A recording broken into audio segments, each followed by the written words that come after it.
बाबूजी इतना बड़ा घर छोड़ ले रहन हमनी खातिर, पर ये घर के अलावा कुछ भी नहीं कि हमने पास।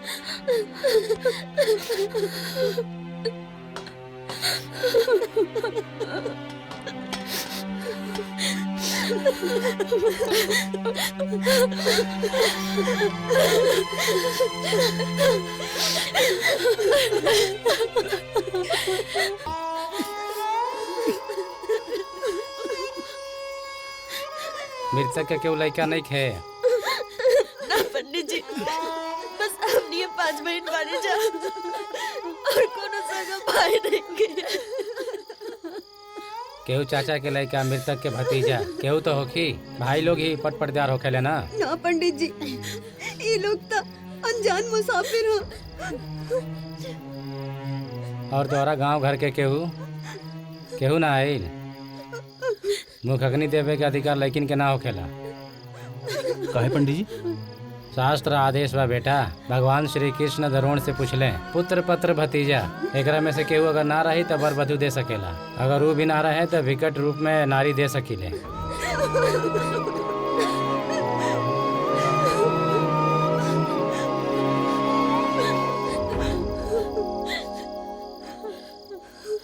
बहन, का हम तो लोगन के भाई बन सकीला? हमार कोनो बहन नहीं खे।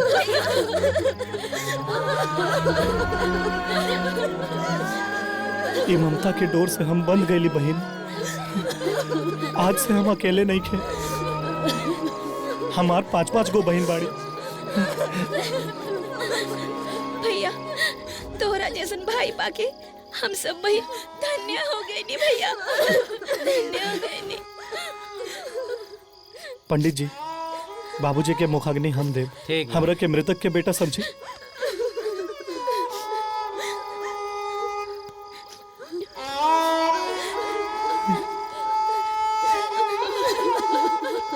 एकरा दाह संस्कार में कोनो कमी ना होके के चाहिए। ठीक बा बेटा। हम के लकड़ी के साथ है चंदन के लकड़ी भी ले ली। ठीक बा, ठीक। भाई लोग जरा मदद करी, बाबूजी की चिता पे उठा के रखी।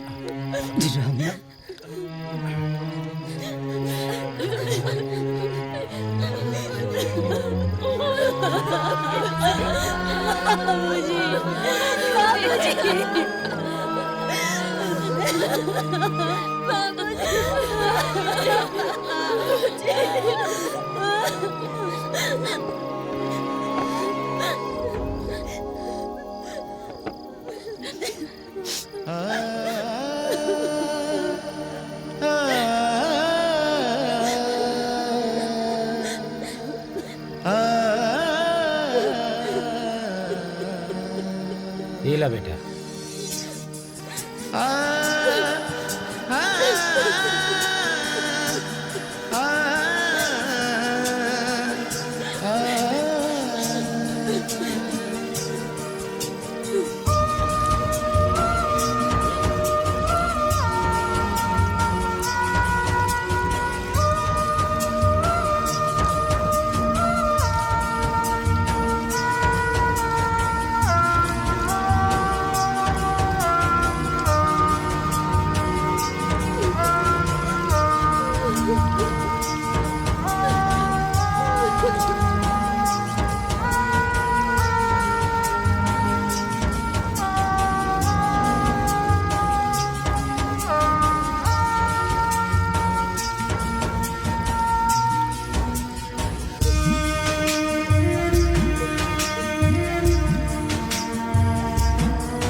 एगो बाप के खोला के दर्द हम समझ सके।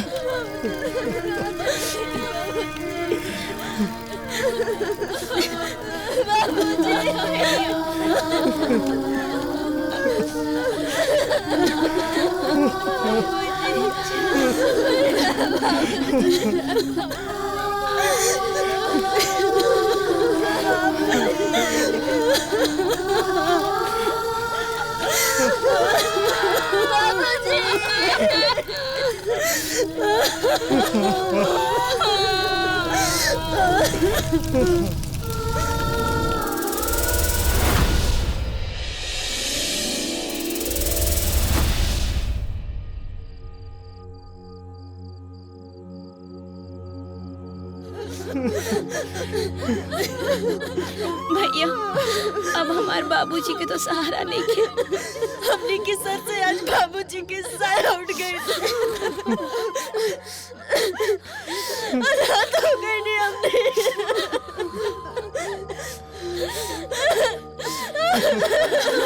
भैया भैया हम बानी नु, हम बानी नु।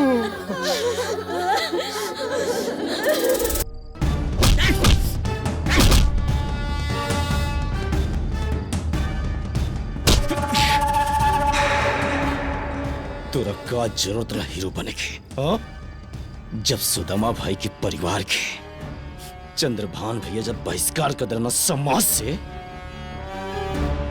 तो मदद के लिए का जरूरत रहा तोरा? हाँ?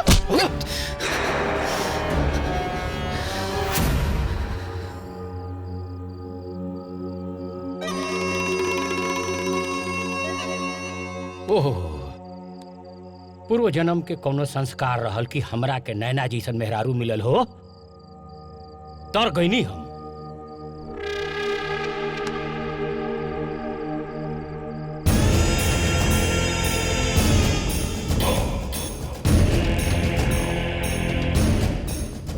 बेचारी गौ बाड़ी गौ। अरे हम एकरा के एक दू थप्पड़ मारियो दी ना, बेचारी कुछ ना बोली, चुपचाप सह जाली।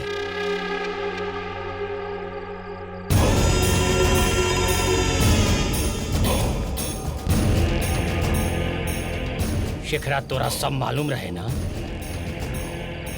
हमरे खानदान के लड़की अलग जाति में बियाह कैले लस, ओकरा के शरण देले रहे सुदमुआ। अरे ओकरा के हम जात से काट देले रही भरी पंचायत में। ओकरा मरला पे तो चोरी चोरी ओकरा के कंधा देवे गए रहले। बोल काहे? ऐसे क्यों लड़की का दुख हमसे बर्दाश्त नहीं भइल। ऐसे अब तोहरे माई बाप के भी तोहार दुख बर्दाश्त ना होई।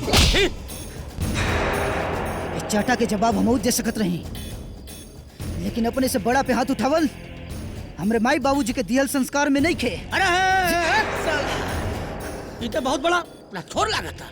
सारे इतना लात फैले करे बादो भोकता रहे। ए भैया ऐसा करके सारे के मुंह आ जाए। ए जी छोड़ दी ना एकरा के, अब दोबारा ऐसा गलती ना करी। छोड़ दो। अरे हमरे वाइफ ना लाइफ बाड़ी, छोड़ दो एकरा के। जो एगो छोटी सी गलती की वजह से सुदामा भैया के समाज से बहिष्कृत कर दिहल गई, और ऊ ये दुनिया में नहीं खे। हमरे कुल खानदान के होखले के वजह से भी उनका के समाज से कुजात छाड़ दिहल गई। फिर सोच तोर का असर हुई। चल भाग। ओकरे घर के पानी भी पिए वालन के ये समाज में हमनी के रहे लायक नहीं छोड़ल जाई, बुझाइल? चल भाग।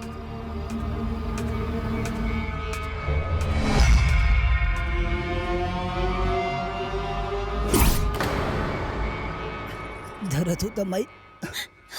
जानी ना बबुआ। हाय दवा खा ला, जल्दी ठीक हो जाइबा। ला पानी पी ला। शेखर, बहुत धरत हो। शेखर,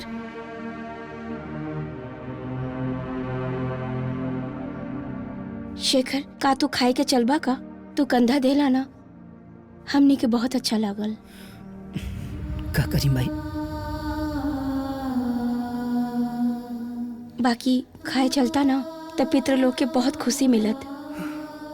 एक तू ही आखिरी आस बाड़ा शेखर। कंधा देवे के नतीजा तो देख रहल बाड़ू ना। अब वो जान जाई तो एकर का गति हुई। नहीं मैं ये हमार कुल के एक ही दीपक हा। एकरा ऊपर उल्टा सीधा बिहार चला था। हमके एके बड़ा ढक के रखे के पड़ी। हमरा के माफ कर दा बबली। ऐसा मत बोल माई। माफ कर दा। ना मत उठा बेटा। दीदी मरल आदमी से का उम्मीद कर ले बाड़ू। और वैसे भी जब उम्मीद टूटेला ना तो हौसला भी डगमगाए लागेला। और हमनी के अपन हौसला मजबूत रखे के बा। चला एजा से केहू ना आई। ना अमिता, अमिता अरे बेटा ना ना। रुको।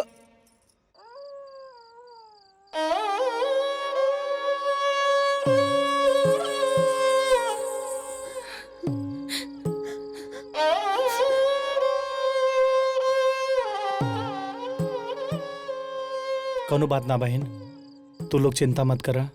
सुदामा चाचा तोहरे बाबूजी ना, हमरे बाबूजी जैसे रहले। उनकर इज्जत हमार इज्जत बा। पर भैया सारा भोजन बर्बाद हो जाई। ओकर चिंता मत करा। सोना, कृति, तू लोग हमरा साथे आवा।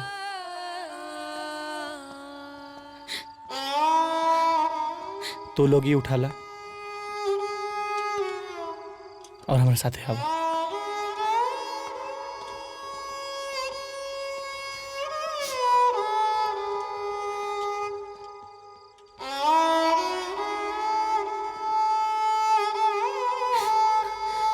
दीदी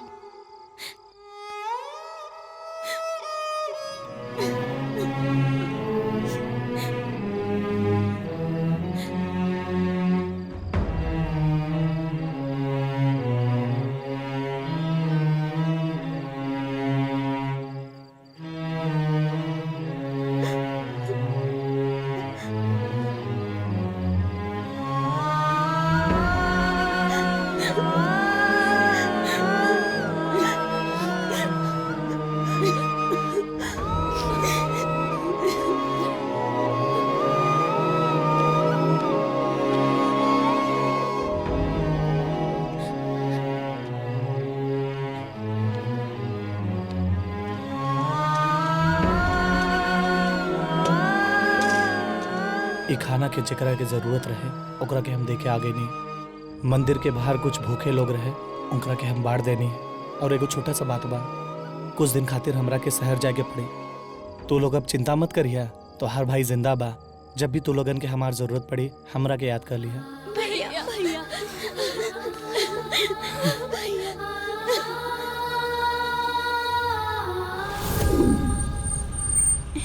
दीदिया, बाबूजी। हाँ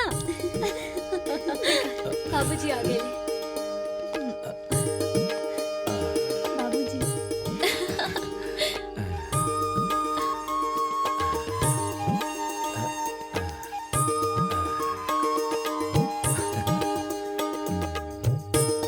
बाबूजी।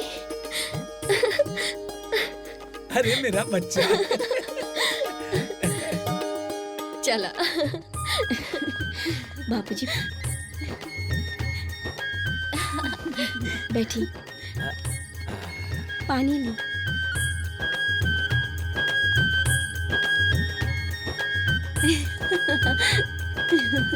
बाबूजी। हे भगवान, मेरे बच्चों को हमेशा ऐसे ही खुश रखना। नटखट कहीं की।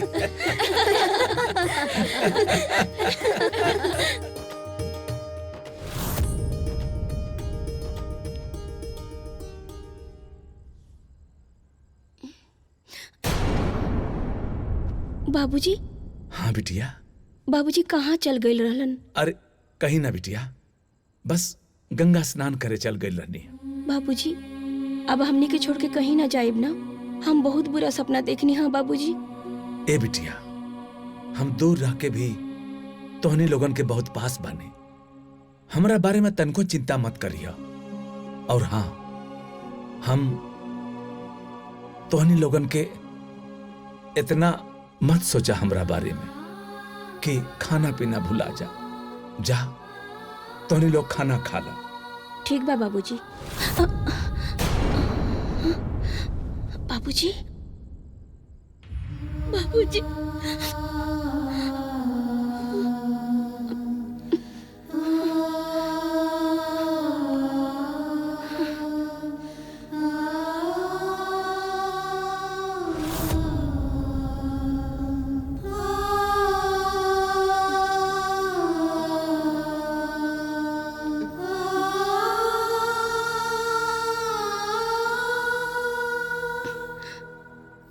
सुनीता, उठा, खाना खा ला।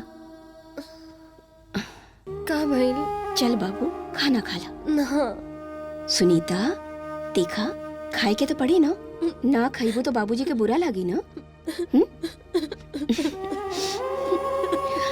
चुप हो जा।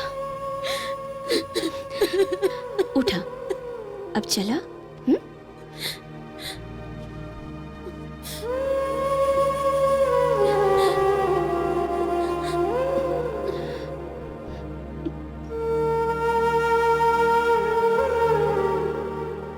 दीदी, कुछ खा लेना।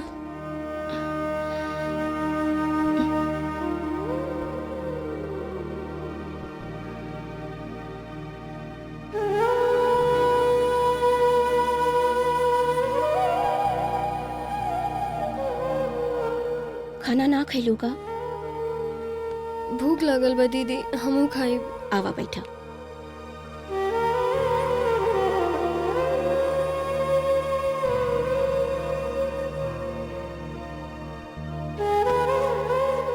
तू खा। ये ला।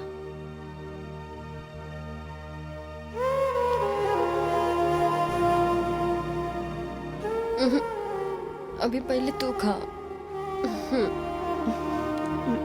तनी रोटी ले आवा तो। ले आवता नहीं।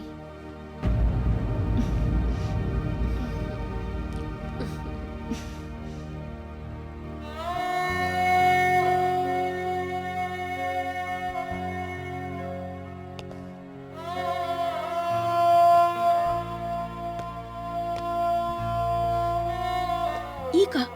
रोटी खत्म? थोड़े से आटा रहल दीदी, खत्म हो गई। और चावल? वो तो कब के खत्म हो गई। पापा के क्रिया होते समय खत्म हो गई।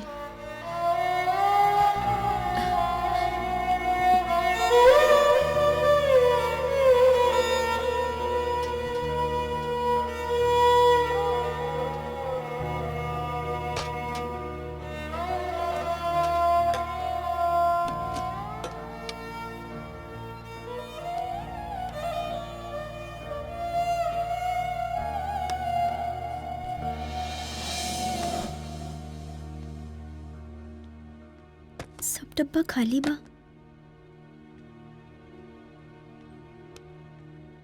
कीर्ति, का ढूंढा तारू? दाल। अरे दाल नइखे मिलत त चावल बैठा दा ना।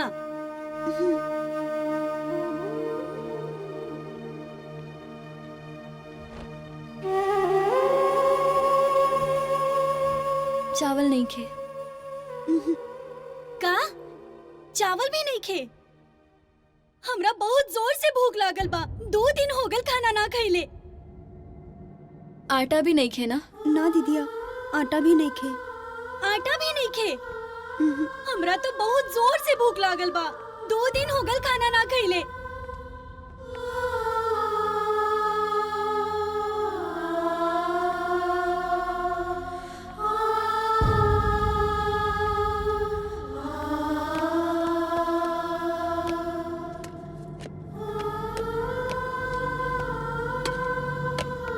कुछ मिलल?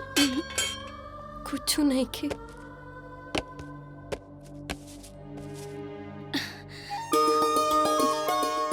चावल है?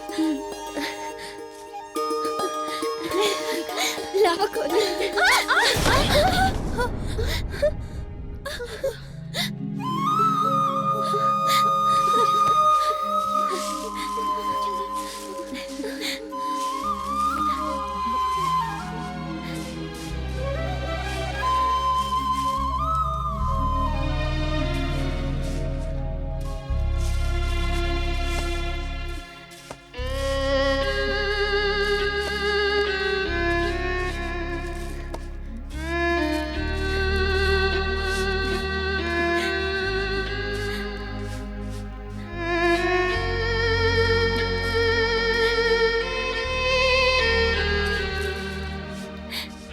जल्दी बना के लावा, हमरा भूख लागल बा। जल्दी।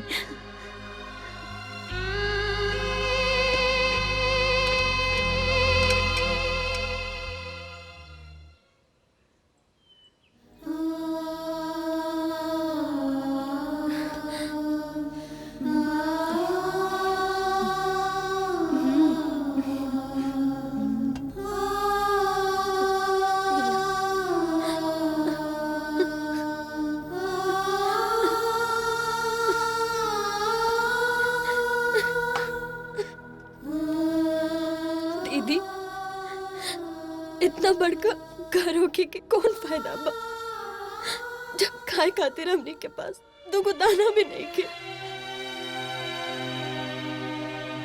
बाबूजी, इतना बड़ा घर छोड़ ले रहन हमनी खातिर, पर ये घर के अलावा कुछ भी नहीं के हमने पास।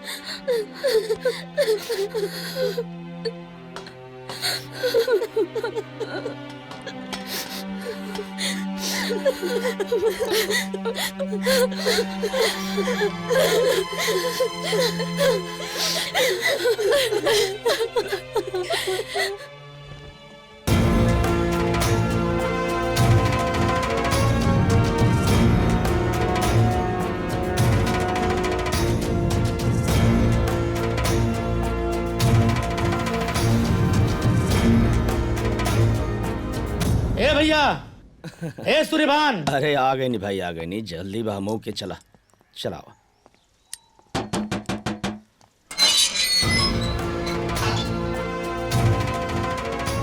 चाचा कहाँ जा रहा बाड़ा?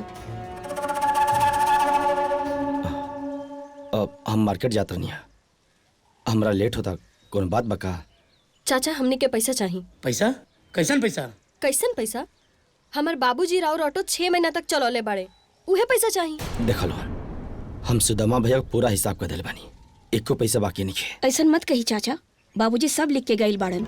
देखा चाचा, हम डायरी देख ले बानी, 4 महीना के हिसाब क्लियर बा, मगर नवंबर और दिसंबर के पैसा बाकी बा। हमनी के बस उहे पैसा चाहिए। डेली के हिसाब से 6000 हो रहा बा। देख लो, ये झूठ का पोटला लेके हमरा गलत साबित मत कर लो। अरे आज तक हम के पैसा नहीं रोकले, और वो आदमी का तो बिल्कुल ना, जे दुनिया में नहीं है। हम भीख नहीं खी मांगत, अपन बाबूजी के हक मांगे आइल बानी। देख लो, हमरे मान प्रतिष्ठा के दाव पे मत लगाओ लो। हम खुद भी एगो इज्जतदार आदमी आई, हमार कई गो बस और कई कंपनी चले समाज में, हम आज तक एक पैसा नहीं रोकले। अच्छा, पर इतना होते हुए भी रउआ लोग के बुद्धि में भ्रष्ट और नियत में खोट आ गई बा कि केहू मजदूर के मजदूरी करा के ओकर पैसा पेट में पचा जाए। बहुत रो लेनी हमनी, पर अब ना। अब ना तक का बेटा? हा? लड़ाई कर भी ते गोली चाहिए भी हमसे? हाँ? तोर पैसा था ना, जो तोर पैसा हम तो कराए थे। बतावत है का करब। चलो दीदी, चला।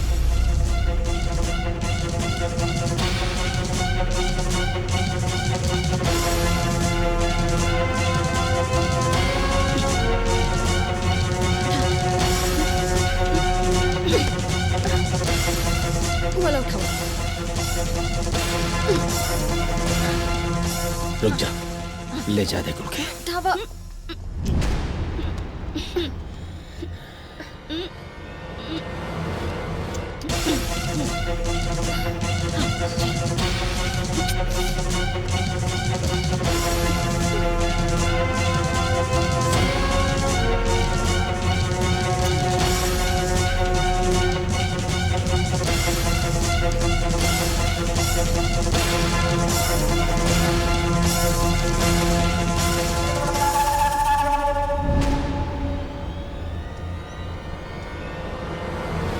ठीक से झाड़ू लगावा कि देखा कितना कचरा बा।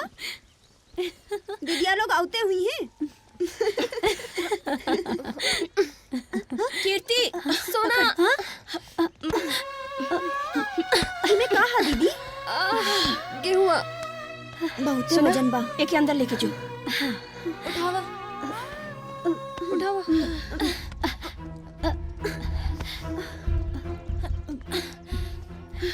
उठावा।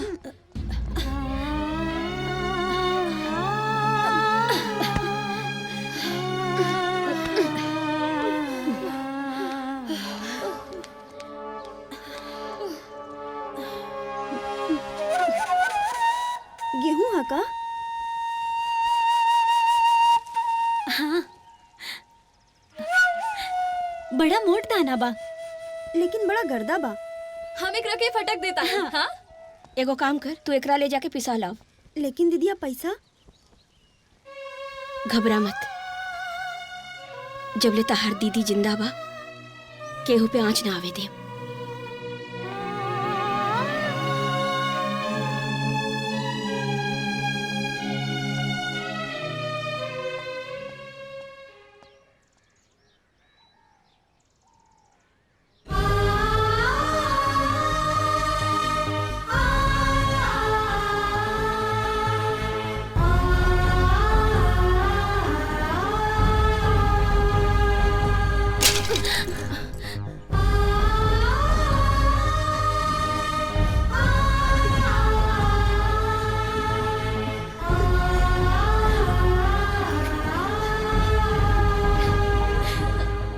अब तो मिल गई ना पैसा। जो पिसा के लिया।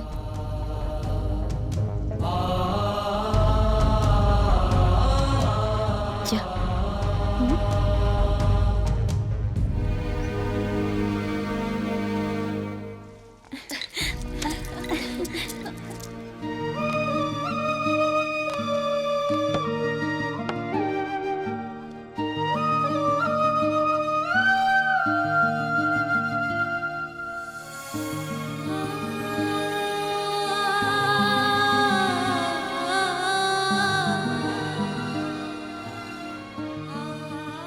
दीदी। हाँ? आज तो बहुत जोर से भूख लागल बा तो रोटी और मरचा खा लेतानी, लेकिन रोज रोज तो ही ना खा सकेनी ना। हरियर तरकारी भी लावे के पड़ी। हरिहर तरकारी और रिफाइंड भी लावे के पड़ी। जीरा मिर्च तेल मसाला सब लावे के पड़ी। पर दीदी साबुन और सरफ के बिना तक कपड़ा में से भी बास आवता। और हई बाल दिखत आरू, तेल न पड़ला की वजह से एकदम जटा गइल बा, कंघी भी नहीं के चलत। अरे एकरा खातिर पैसा भी तो होके के चाहिए। हाँ सही कहलू हुआ।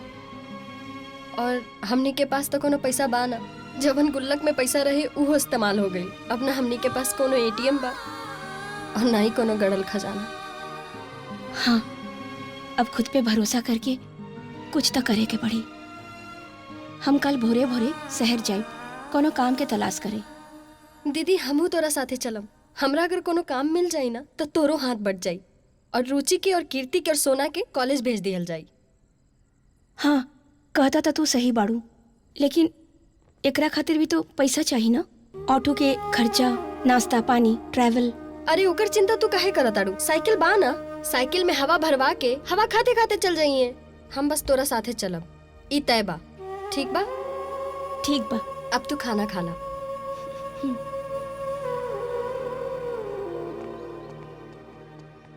चला शाम के मिलल जाए। हाँ दीदी, और तू टेंशन मत लिहा, आज हम जॉब लेके ही लौटब। ठीक बा। ठीक बा।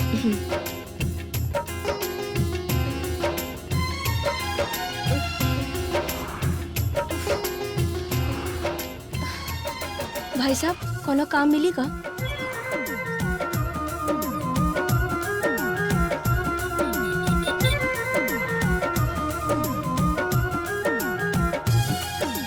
अच्छा जी नमस्ते।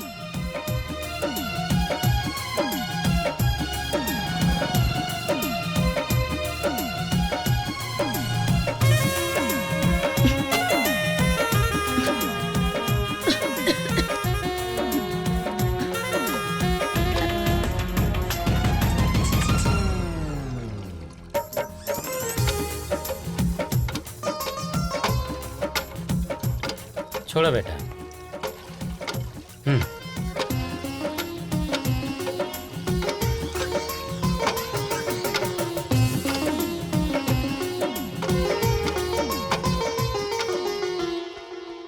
बहुत बहुत धन्यवाद चाचा।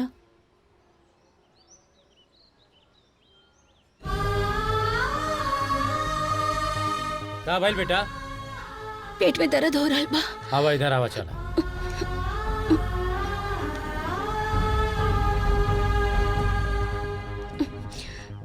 बैठा।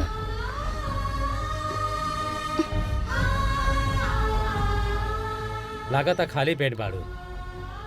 यही से गैस हो गई बा। रुका, हम कुछ लेके आवत हैं।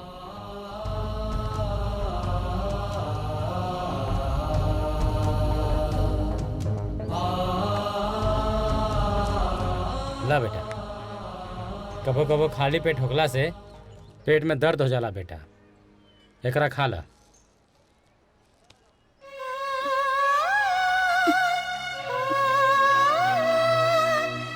ला बेटा पानी पी ला।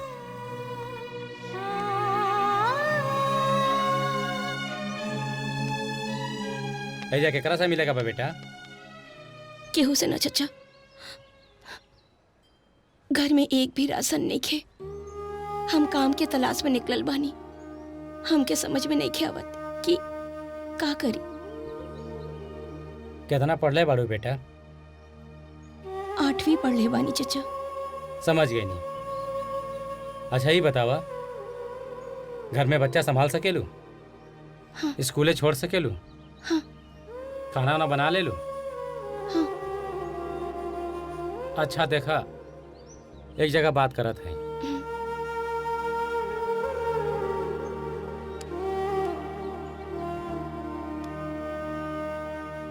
हेलो। हेलो। हाँ महेंद्र बाबू, का हाल बा हो? सब ठीक बा। एगो लड़की बिया। अच्छा। ओके बहुत काम के जरूरत बा। ओ, काम तो रहे पर केहू और के रख लेनी, रउआ लेट हो गई। अरे महेंद्र बाबू, ओके पैसा के बहुत जरूरत बा। समझी बात के, आप कहीं और देख ली, हमारे पास काम नहीं खे। देखा बेटा, काम तो मिलल बहुत मुश्किल बा।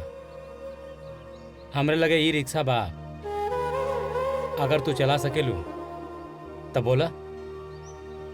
चचा, हम अपने परिवार के पेट पाले खातिर कोनो काम करे खातिर तैयार बानी। तो चला, तोरा के हम ई रिक्शा सिखावत हई। ठीक बा चचा। चला बेटा। चचा, राउर बहुत धन्यवाद। चला। देखा, पहले मैं चाबी लगावा। स्टार्ट हो गई। अब स्लेटर ला, धीरे धीरे, आराम से आराम से। हाँ धीरे धीरे छोड़ा। हाँ आराम से आराम से। हाँ छोड़ा स्लेटर। हाँ छोड़ा छोड़ा। हाँ आराम से, देखा संभल के। हाँ जोर से ना, जोर से ना, धीरे धीरे। हाँ देखा हैंडल, आराम से। हाँ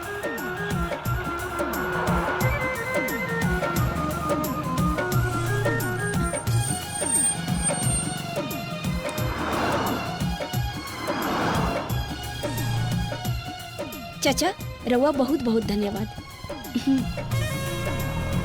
खुश रह बेटा, तू तो बहुत अच्छे से सीख गई। अब लिया आइया, यही जगह हमसे ही चाबी ले लिया, गाड़ी चलाइया और अपन परिवार के पालन पोषण बढ़िया से करिया। ठीक बा? राउर धन्यवाद।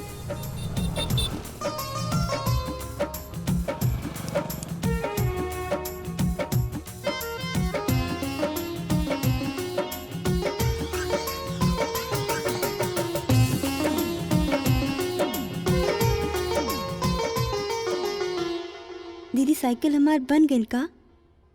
रुचि, खाना खा ले लू ना, अब अपन बिस्तर पकड़ा था। हमार कुछ किताब और नोटबुक दोनों सर जी लेवे के कहले बाड़े, पर हम कुछ ले नहीं खे पावत। अभी जब तक पैसा के इंतजाम नहीं खे हो जात, तब तक ऐसे ही काम चलावा। जैसे पैसा के इंतजाम हुई ना, तू लोग के सब जरूरत पूरा हो जाई। दीदी, वो हमार कपड़ा भी गंदा हो गई।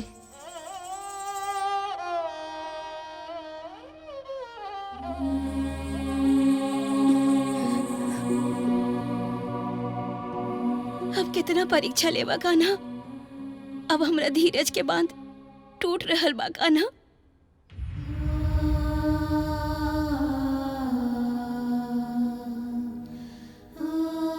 माई छोड़ के चल गई नी, बाबूजी भी छोड़ के चल गईलन। ये समाज के अंधे लोग जिए नहीं खे देत। आखिर हमनी से ऐसन कौन पाप भइल बा कान्हा जे ई सजा दे रहल बाड़ा? बोला कान्हा, चुप काहे बाड़ा? बोला ना, आखिर हमनी से कौन ऐसन गलती भइल बा? हमनी इतना पढ़ल लिखल भी नहीं की जे कोनो नौकरी कर सकी, और अपना बहन सबके पेट पाल सकी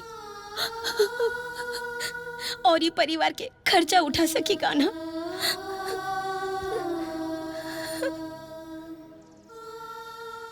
अरे सोना, तू कब आई हुआ?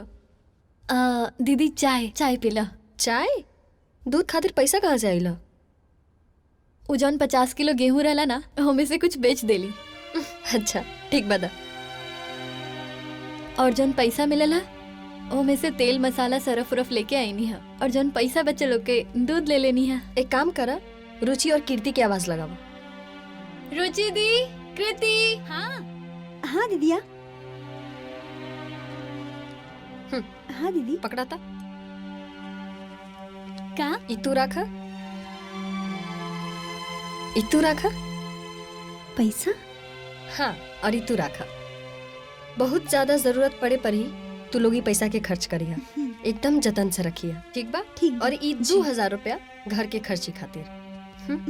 ठीक बा। तोहार जॉब लागल बा का? हाँ।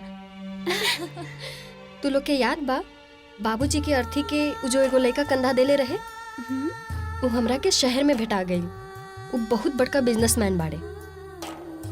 वो हमनी के तकलीफ से वाकिफ होके हमरा के अपन सेक्रेटरी के जॉब पे रख लेलस। तो बहुत अच्छा भइल दीदी। हाँ। अरे दीदी, यहाँ आवा।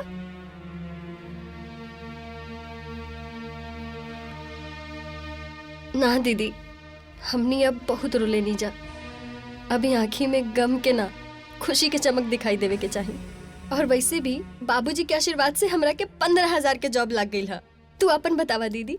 कल हमहू दर दर बहुत भटकले बानी जॉब खातिर। एगो जॉब मिलल रहे, एगो मरीज खातिर। बाकी देवराम चाचा कहलन। ई देवराम चाचा के है दीदी? उहे एगो नेक मुसाफिर जे हमरा के कहलन तू ऑटो चलावल सीख जा, तब महीने के 20-25 हजार तो कमा सकेलू। और 10,000 से का होला? ए दीदी, हाँ का तू अब ऑटो चलेबू? ए कैसन लागी? काहे? हमनी के बाबूजी ऑटो चला के हमनी के पोसलन है ना, तो उनकर बेटी चलाई ते में बुराई का बा? हाँ, और वैसे भी दिल्ली, बम्बई, कलकत्ता में तो लड़की से ऑटो चलावे ली ना सर, तो फिर हमार दीदिया काहे ना चलाई? और हाँ, देवराम चचा के कारण एक दिन में ऑटो चलावल सीख गई नी। ये तो बहुत अच्छा बात बा। एक काम करा, तू लोग जा कॉलेज के लिए रेडी होवा, हमनी के भी ड्यूटी पर जाए के बा। ठीक बा? ठीक बा दीदी।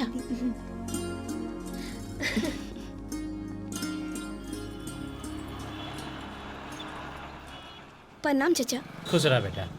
इला ये चाबी ला, हाथ से तू गाड़ी चलावा, हम पीछे बैठे तने, ठीक बा?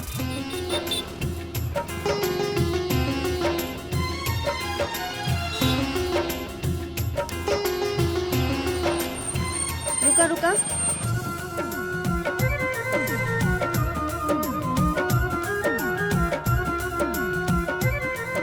चाचा हम शाम के रउआ के पैसा कमा के देब। अरे ना बेटा, अब तू हमके 2 महीना पैसा मत दिया, ठीक? ठीक से चलाइए एकरा के, उसे जे पैसा मिली ना उसे अपना परिवार के खर्चा चलाइए। ओकरा बाद 200 रुपया पर डे के हिसाब से हमके दे दिए, ठीक? ठीक बा चाचा।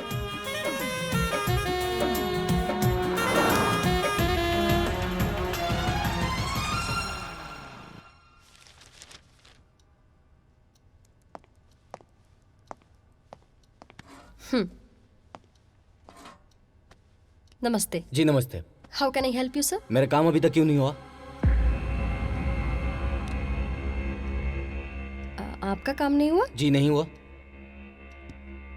1 सेकंड मैं चेक कर लेती हूँ। सर मुझे थोड़ा सा टाइम दे दीजिए, मैं कर देखिए मेरा काम अभी के अभी होना चाहिए।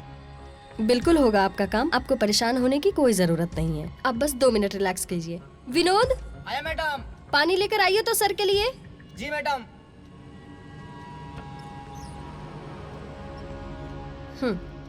लीजिए, पानी पीजिए और बस 2 मिनट मुझे टाइम दीजिए, मैं आपका काम कर देती हूँ। ठीक है। ओके ओके, thank you so much. Thank you.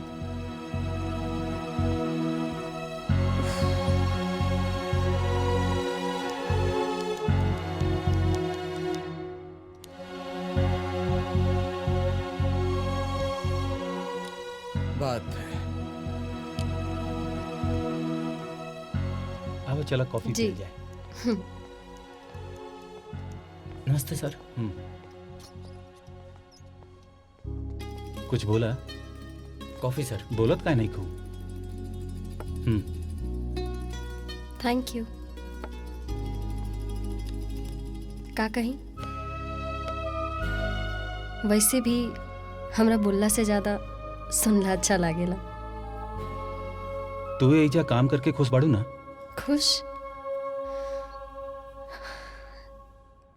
खुश तो हम इतना बानी ना कि बयां ही ना कर सकेनी।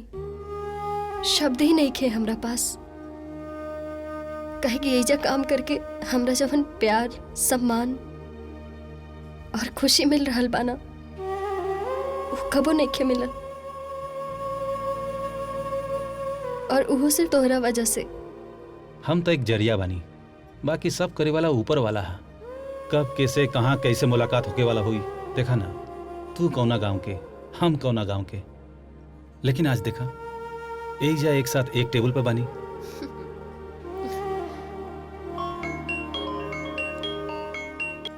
एक सेकेंड। ठीक। हेलो सुनीता कहाँ बाड़ू? हाँ दीदी, कब ले आईबू?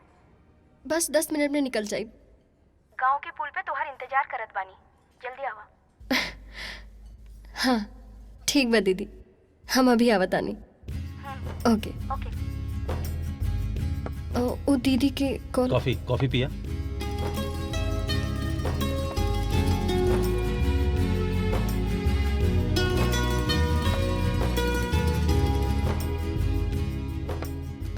कॉफी कैसन लगल?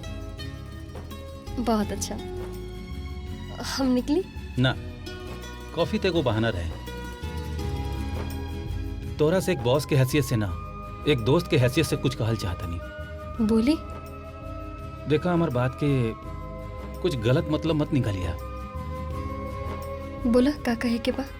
बुरा मत मनिया, बात मुंह तक बा, जवान तक नहीं के आवत। वैसे भी जरूरी तो नहीं खे ना कि हर बात जुबान से ही कहल जाओ। कुछ बात सिर्फ एहसास करके भी जानल जाला। फिर भी का जान लो तू? उहे जवन राउर आँख में दिख रहल बा।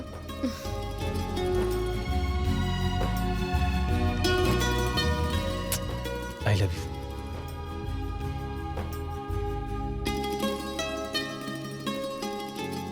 चला, देर होता तोरा के छोड़ दी। चला।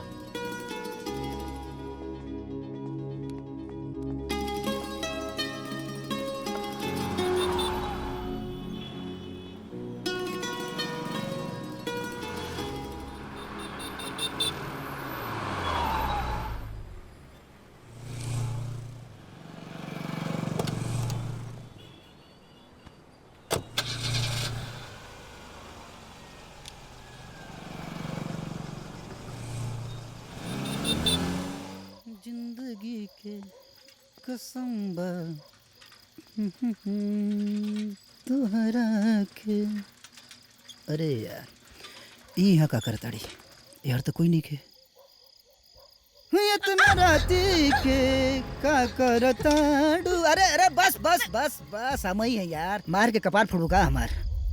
वैसे इतना राती के यहाँ का करत हो? ई चोर चकन का इलाका, हिरोंची फिरोंची अरे रहलसन।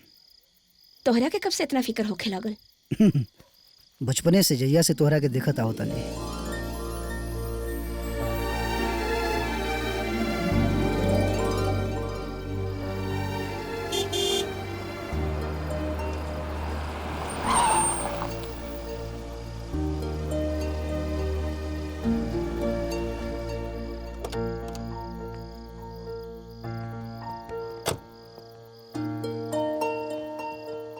दीदी सॉरी सुनीता, हमरे वजह से थोड़ा लेट बाड़ी। वजह? ओ सुनीता के संगे कॉफी। एगो बात कही, 8 बजे के बाद वैसे भी लड़कियन के एने आइल गइल ठीक नहीं खे। ऊपर से हमने के गांव 2 किलोमीटर दूर बा। इनकर परिचय? अनजान मुसाफिर हवन, रास्ता भटक गइलन। वैसे अनजान मुसाफिर के रास्ता बतावे खातिर धन्यवाद।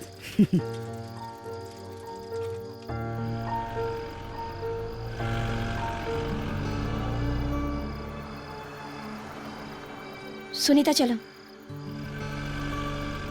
चल हाँ चल। अब की पारी पंचायत के चुनाव पापा ही जीती है। ये जब्बार में कोनो मायू बेटा पैदा नहीं खे कैलस जे हमनी के खिलाफ चुनाव जीत जाए। लेकिन चाचा लोग ई टंगरिया जोन बा, ये भतीजा, ये टेंगरिया का टेंशन छोड़ा। ये पूरा जिला जवार में केहू केतना औकात नहीं खे जौन हमनी के खिलाफ चुनाव जीत जाओ। बुझाइल का भैया? बिल्कुल सही है भतीजा। अब किर देखे नतीजा, टेंगरिया के टंगरिया ऐसे चर से चिरा जाई। अब पंचायत चुनाव ना होई, ओकर पंचनामा होई। चाचा तोलन के रंगदारी कब्बो ना छूटी। चलो भतीजा, रंगदारी तो हमनी के खून में है। का भैया? खानदानी रंगदार है अमन के। अब तो टेंगरिया देखी, अब रंगदार। चला आज मस्ती चला कइल देखल जाए। जाई। बाबूजी रउआ खुश बानी ना? बिजनेस तो बहुत अच्छा चलता। हाँ बाबू, अब लगा था कि तू अपन जिम्मेदारी बाखूबी संभाल ले बड़ा। हाँ, एक लड़की के हम ऑफिस में देखनी है।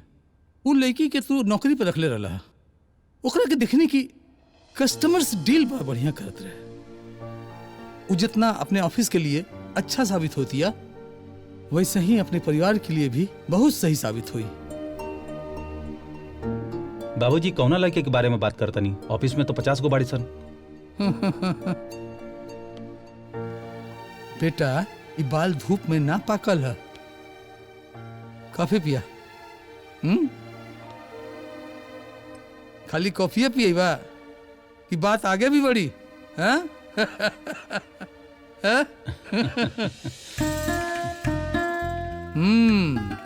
वही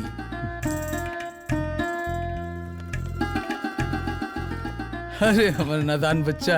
हाँ? वाह, आ गई ना तो हम लोग। खुश रह।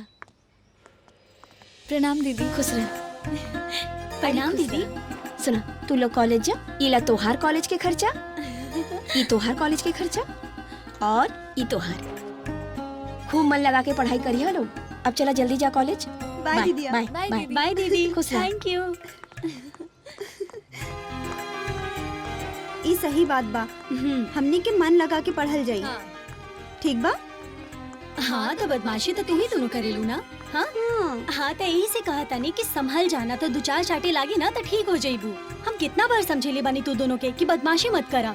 चला अब मन लगा के पढ़े के बा कॉलेज में। ठीक बा? अच्छा हाँ बहुत बढ़िया। हाँ। और तोहरों के समझ में आ गई ना का करे।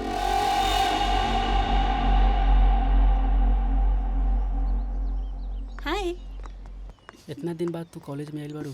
सुना, तू दोनों के का भुनर भुनर चला था? कब से हम देख रहल बानी कुछ तू ना दोनों यार, के। ऐसा ही बस। कुछ तो चला था ना। हाँ, हाँ का बात बा? ठीक है, तू बता दा। तू चला, अच्छा बाय। चला, बाय बाय बाय चला बाय। आवा। कैसन बाड़ू तू? हम ठीक बानी, तू कैसन बाड़ा? अच्छा ठीक बा। इतना दिन से काहे ना आवत रहू? कुछ ना। और कहाँ रहलू 1 महीना से? का भाई बताओ ना। कुछ ना यार, बस पापा की बहुत याद आवता। आप जवन भाईल ओकरा के बार बार याद करके दिल में दुखावा। ये बुक है, बुझलू? एकरा में सब हम नोट करके रख ले बानी। एकरा के पढ़ा, ठीक बा? और फ्यूचर पे ध्यान दा। बाकी तो नहीं। हमरा अफसोस भाई बात सुन के।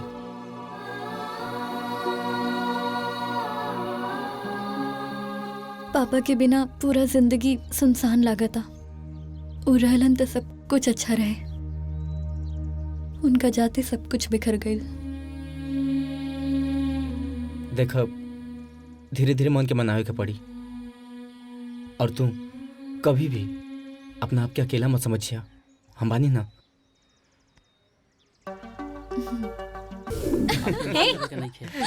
चला ठीक बा, अब लेट होता।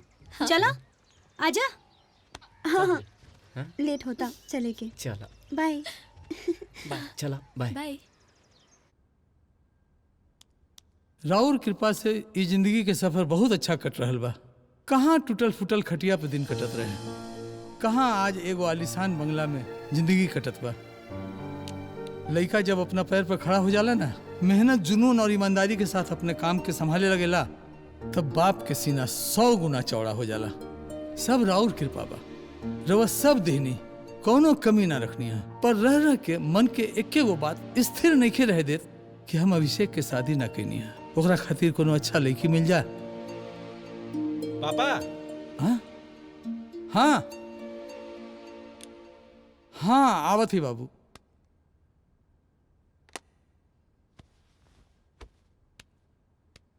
आह आह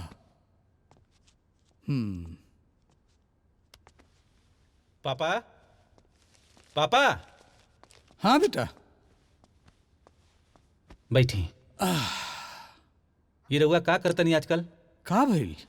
ना खैला पीला पर ध्यान देता नहीं, ना टाइम से दवाई लेता नहीं, ना टाइम से सुता नहीं। स्वास्थ्य देख ले बानी आपन। अरे बेटा, हमरो बारे में सोचा कि हमहू कुछ सोचत है, चाहत है।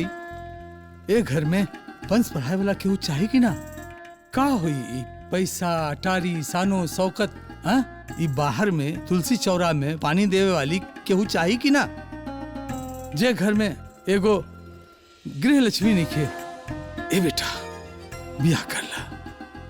पापा, वो ऑफिस वाली सुनीता। सुमीता? हाँ, वो हमरा पसंद भी है। लेकिन बेटा बात तो यही है कि वो तारा पसंद करे, लेकिन ना। हाँ पापा। अच्छा, तब बात यहाँ ले बढ़ गई बा। हाँ? ठीक बा, एक आगे की जिम्मेदारी हम उठावत है। हाँ? ओकर घर कहाँ बा? शायद बसंतपुर में रह ले। शाम के क्लियर करके बता दे। ठीक है। ठीक है पापा।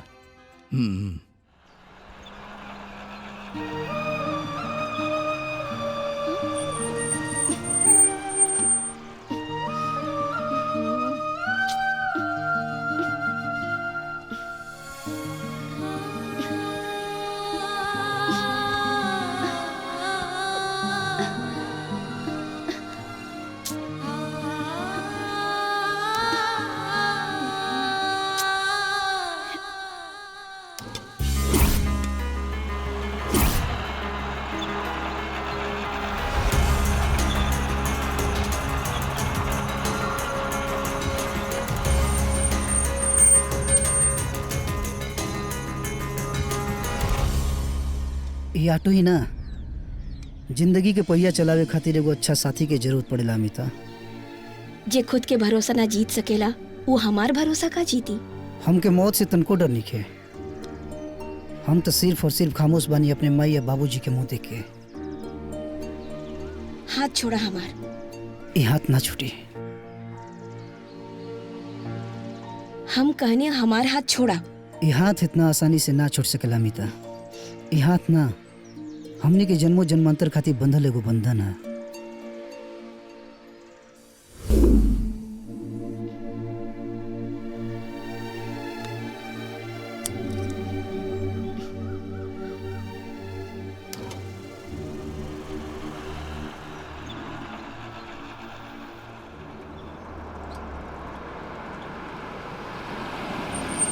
अरे बसंतपुर ये है का? है भैया। अच्छा, सुदामा जी के घर आइए बा ना? आए?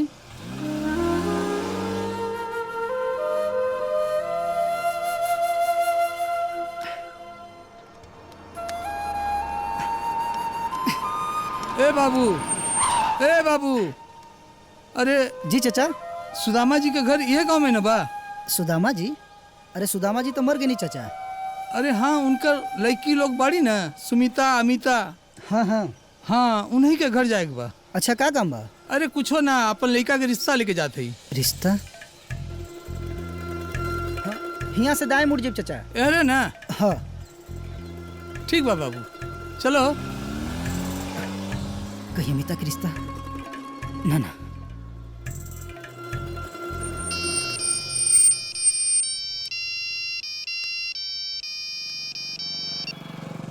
हेलो अमिता। हाँ बोला। अब बोले के का रगिल बा? तुहार रिश्ता आइल बा, तुहरा के बधाई हो। का तारा? तू चाहत दुनिया बसाला। शेखर तो शुरू से ही तोहरा खातिर नीम की तरह कड़वा रहल ना। तू शेखर के ना समझ पैलू अमिता। हम उहे कहता नहीं जवन तू समझत आड़ू। बिना तोहरा हामी भरले तो रिश्ता नहीं ना आलू अमिता। शादी? कैसन शादी? देखा शेखर, हमने के भला एक ना हो सकेला, लेकिन हमरा दिल में तोहरा सिवा केहू ना आ सकेला, यकीन जाना। अच्छा छोड़ा, हम आवतानी। का होता नहीं?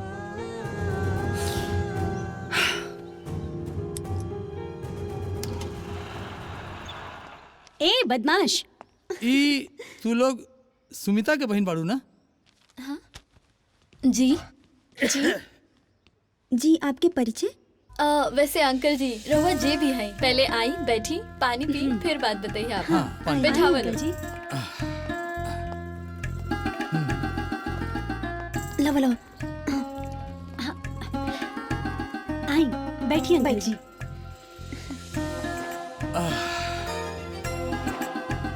अंकल जी पहले पानी पी।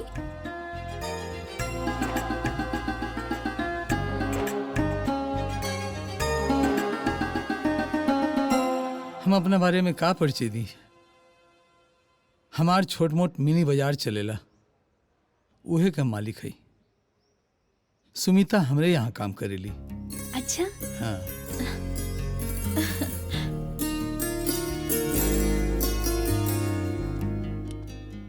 दीदी दीदी अरे प्रणाम। अरे बैठी बैठी।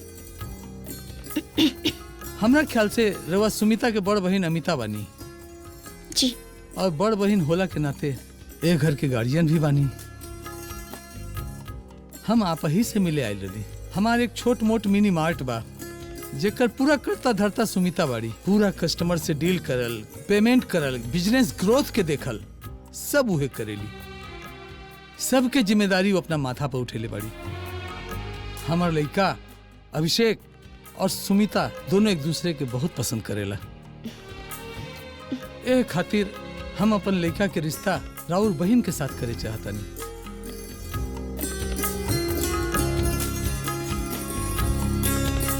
जी हमरा के कुछ समय दे दी, हम विचार करके बतानी। ठीक बा, जैसन होई हम इंतजार करब। प्रणाम। प्रणाम। नमस्ते। नमस्ते। चलते।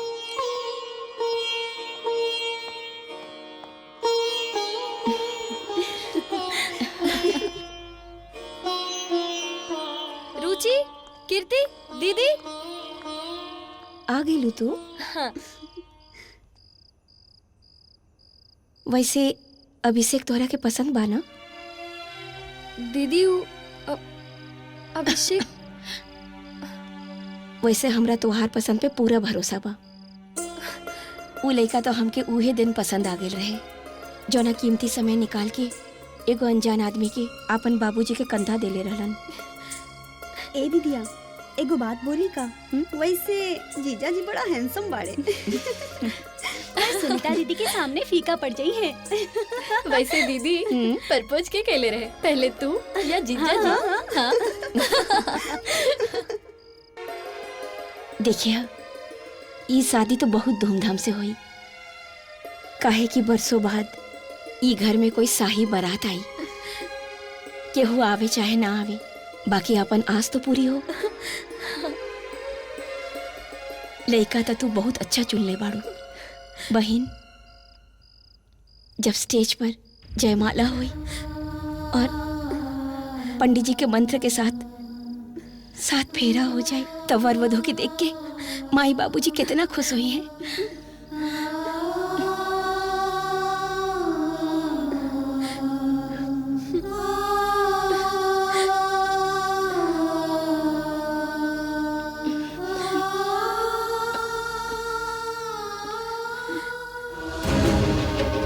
दीदिया, दीदी, दीदिया, दीदिया, दीदी, दीदी, दीदी, दीदी कहाँ हो गई? दीदी कहाँ हो गई? दीदी उठिए ना, दीदी, डॉक्टर के पास लेके चलो। दीदी कहाँ हो गई? दीदी उठो, दीदी उठो ना, दीदी।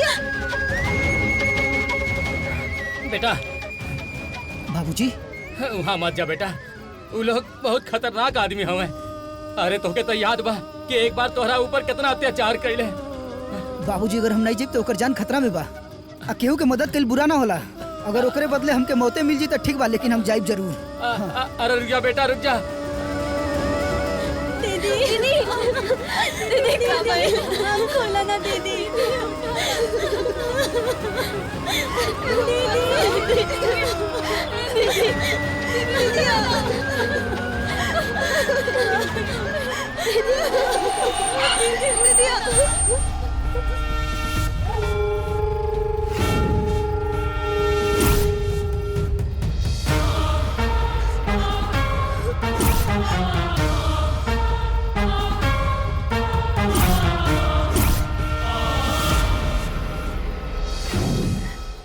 गाड़ी काहे रोक देनी? जल्दी चला ना। ऐसे रास्ता रोके के का मतलब है? का मतलब हो? रास्ता छोड़, हमके इमरजेंसी बा। ये क्या रे? हाँ? अरे कोई होके उसे तो उसे का मतलब बा? अच्छा, फिर तो वह गलती करके मौत के मुंह में जाइल चाहत बड़े। अरे जिंदगी या मौत तो ऊपर वाला के हाथ में है, एक न एक दिन आही के बा। वैसे तू यहाँ कौन जिंदा रह आइल बड़ा? हटा रास्ता से, चल हट।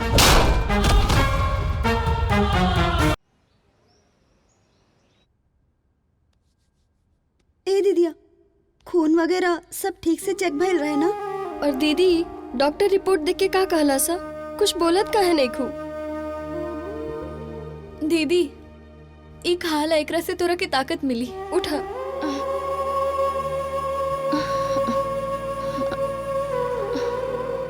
लावा।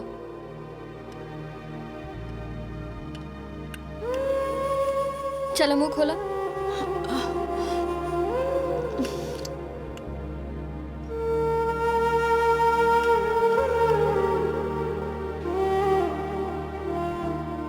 बस एक चम्मच और दीदी प्लीज।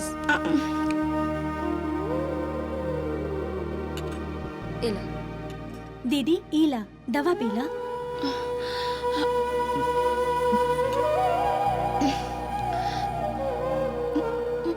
एक घुट औरी बा। बस। दीदी तोहर तबीयत एकदम ठीक नहीं खिलागत, तू आराम करा। आराम से। सोना, रुचि, कीर्ति, तू लोग भी खाना खा ला जा। जी।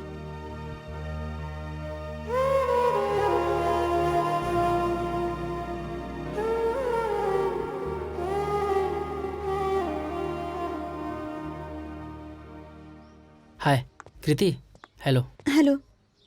एक्चुअली हमरा के एगो सवाल पूछे के रहे। पूछो। पक्का?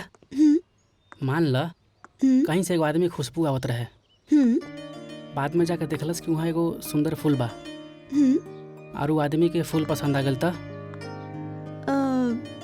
कहाँ बा वो फूल? अगर वो फूल तू बाड़ू त ठीक बा, तोड़ ला। यस।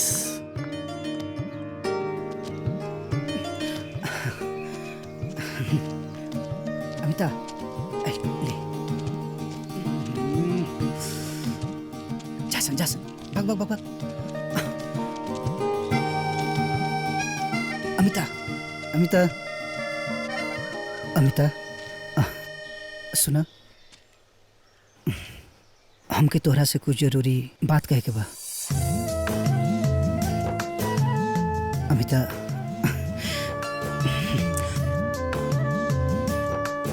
वो कहा ना कि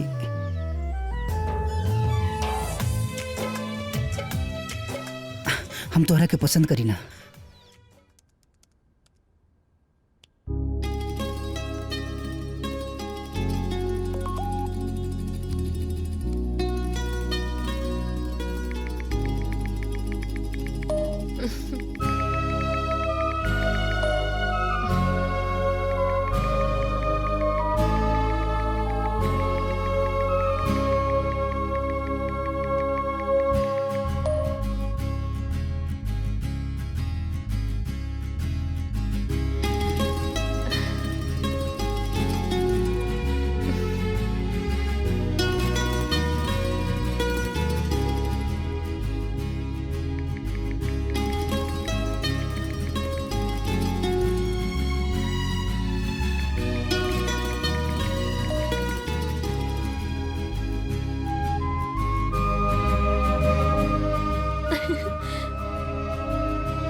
रात रात भर मोबाइल चलाइबो तो सवेरे ऑफिस कैसे जाइबू? चला सूत जा।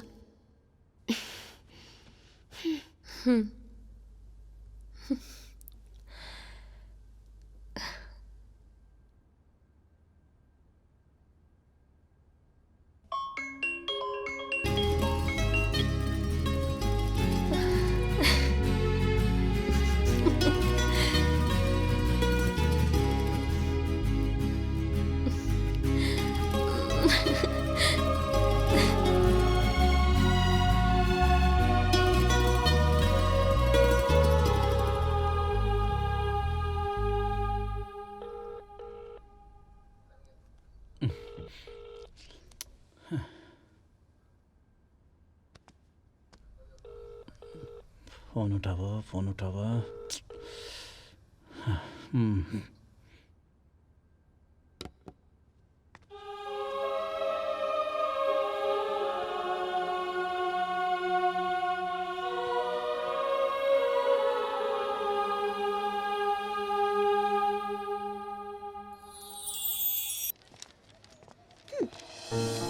अरे ये आंसर ना है, हाउ आंसर है। ध्यान से। ऐसे देखा जाता है।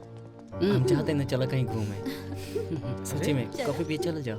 अच्छा देखा ना ओकरा के कॉपी कॉपी ठीक है, खेल रहल बा। कॉपी कर लेंगे। तोहरा के ना समझ में आवेला? कैसे समझ में ना आई? हाँ? पढ़ो पढ़ो।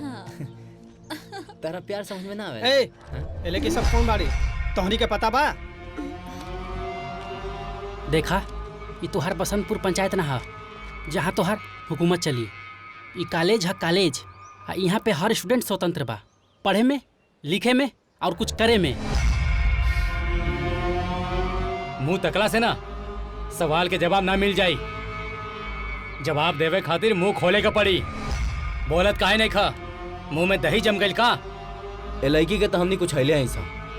बाकी तोहर हम जीजा हैं जीजा। का समझ ले? बोल ले हा?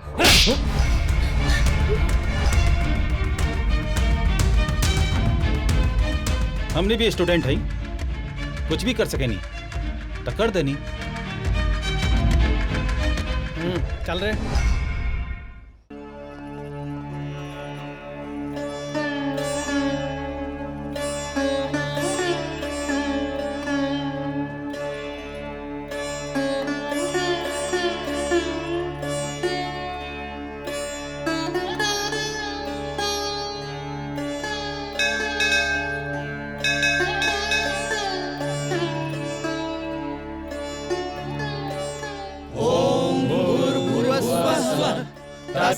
तत्सवितुर्वरेण्यं भर्गो देवस्य धीमहि धियो यो नः प्रचोदयात्। ॐ भूर्भुवस्सुवः तत्सवितुर्वरेण्यं भर्गो देवस्य धीमहि धियो यो नः प्रचोदयात्। जय भवानी। जय भवानी। माता रानी की जय।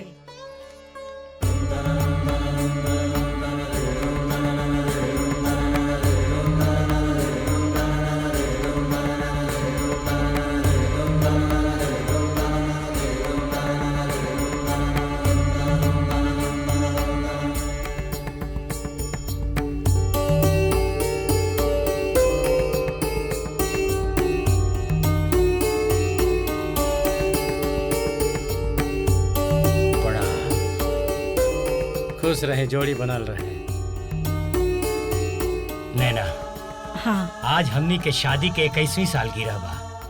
अभी जोड़ी टूटियो जाई तो कोनो फर्क ना पड़ी का नैना? आए कुछ तो शुभ शुभ बोली, उल्टा सीधा बोले लगी ना।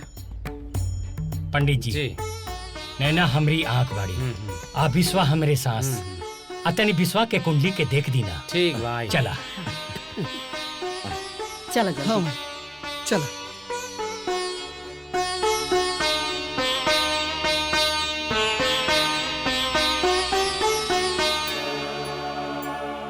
राहु और मंगल केतु अष्टम भाव में बैठल बा।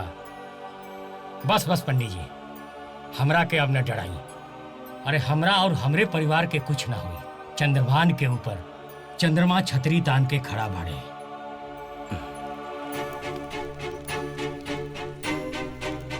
भैया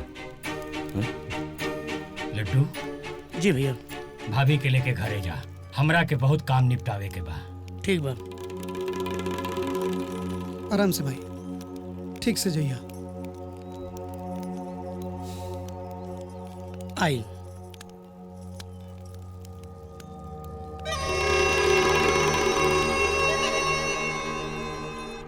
दीदी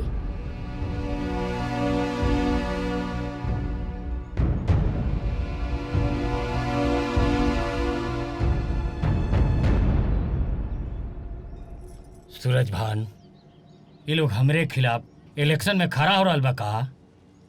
लगत तबा।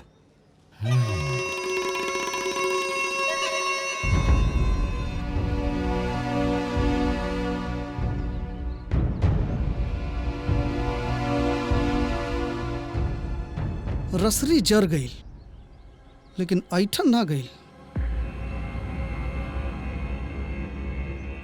हे चाचा, टेम्पू चलाती है आजकल ये।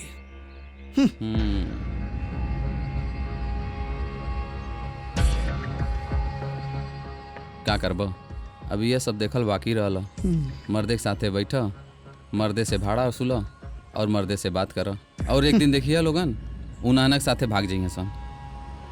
बस चुनाव सर पे बा, ओकरा पे लगावे लोग दिमाग, और कुछ पे लगाइबे।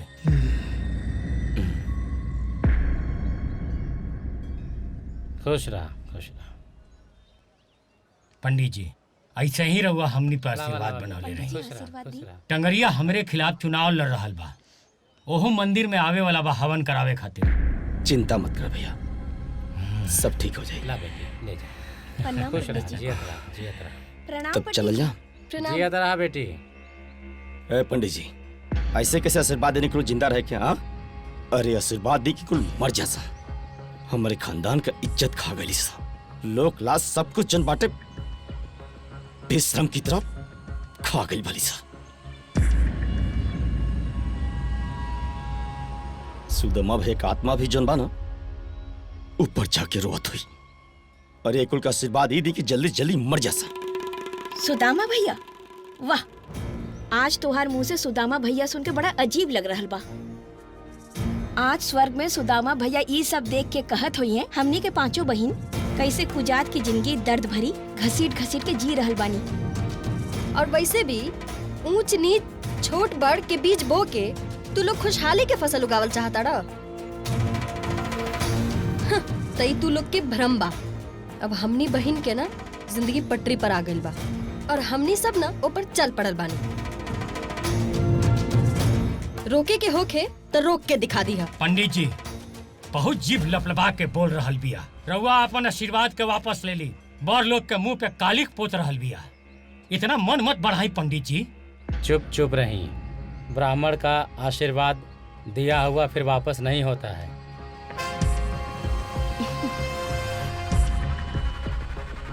चल है दीदी।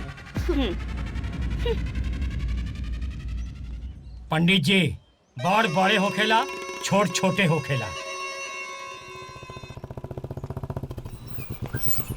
अरे सोना, तू है जा? हाँ, तो एहिजा हमार घर है। तू का करत रहे जा? उ जौन कृति रहे ना, हाँ, ओकर घर केने बा? तू गलत जगह आ गल बाड़ा। अच्छा, ओकर घर एजे से सीधे जइया, फिर लेफ्ट मुड़िया, 5 किलोमीटर दूरी ठीक बा। जइया, फिर राइट मुड़िया, अच्छा। ओकरा से 2 किलोमीटर दूर जइया, ओकरा बाद ओकर घर में। ओ अच्छा, ठीक बा। ठीक बा, बाय। बाय।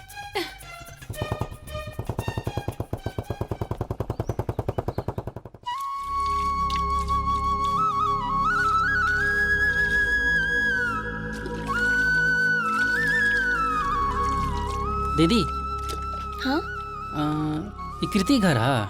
हाँ, ई कीर्ति के घर है। हमनी एक साथ कॉलेज में पढ़े नहीं जा। अच्छा अच्छा, आवा अंदर आवा। जी।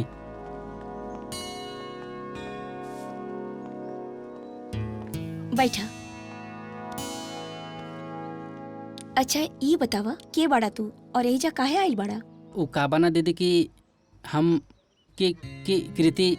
अरे का की कुछ बोलबा करवा? कृति और हम एक संगे पढ़े नहीं जा। अच्छा, कीर्ति, कीर्ति, हाँ दीदिया। हेने आवा।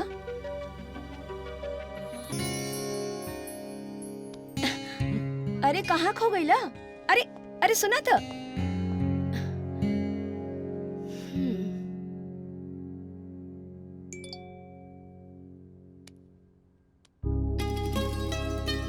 कल हम अपन बहन से राखी बनवाई जाता नहीं, शाम तक आई।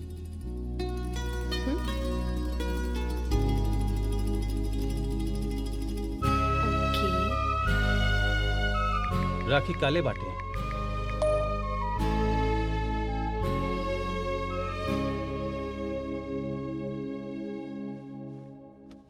दीदी कल राखी है। हाँ देखा ना, भागदौड़ इतना हो गई बा, कुछ पता ही ना चलल कि कल राखी बा। तबे तो हम देखनी है शेखर के बहन भी आइल बड़ी ससुराल से राखी बांधे। हाँ वो तो हर साल आवेली राखी बांधे।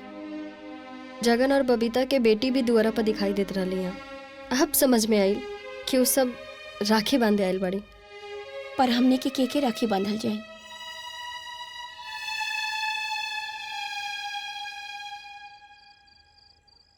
जानता नहीं भैया, कल पंचायत में जनबाना एक इतिहास से लिखाई। अरे सुदामा हमरे खानदान के होके पूरे खानदान के नाक कटवा देलस। सही कहा तनी भैया, सुदामा भैया हमने नाक तो जरूर कटौले बना, और हमने जन बने जा कोनो अच्छा नहीं जो कैले उनके साथ है। हे भैया, इंसानियत का चिंता रउआ मत करी। जैसे जंगल में शेर का आवाज गूंजेला, वैसे काल पंचायत में हमरे भैया का आवाज गूंजी।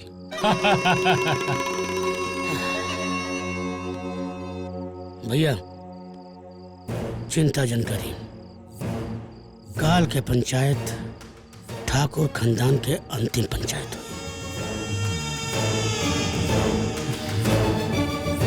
और ये पंचायत में समाज के अपन मोहर मारे पड़े। फैसला तो वो होई ना कि काल के भी काल कांप जाए। तू लोग चिंता ना करा, फिर से वो नया इतिहास रचल जाई काल के पंचायत में। भगवान पता ना कौने बात का सजा दे रहल बाड़न। माई बाबूजी रहलन, वो छोड़ के चल गईलन। अगर एगो भाई रहत तो हमनियों की राखी बांधती। दीदी तोर तबीयत वैसे भी इतना खराब बा, इतना अगर सोचबू ना तो और तबीयत खराब हो जाई। काल कुल समाज जात बिरादरी के लोग हमनी के ताना मरी है जा, और राखी के त्योहार पर तो कल हर बहन अपन भाई के कलाई पर राखी बधियन सन, आरती उतरियन सन, और हम बहन अपन किस्मत पे कोसल जाई। एगो बात बतावा दीदी, जवन लड़की के भाई ना होला का वो नहीं खिजियत? हाँ? खाली अपन भाई ही भाई होला। इस समाज में वैसे भी बहुत ऐसन लोग बाड़े जो बहुत अच्छा और नेक दिल होले, उनकरा में से केहू एक के भाई बना लिहल जाई। ए दीदिया, पापा के जे आग देले रहलन विशाल भैया, अब उनका से अच्छा और नेक दिल इंसान के हो सकेला जे हमने खातिर अपन पैसा और अपन समय दोनों लगैलन। हे विधाता, कल राखी के पावन पर्व बा, और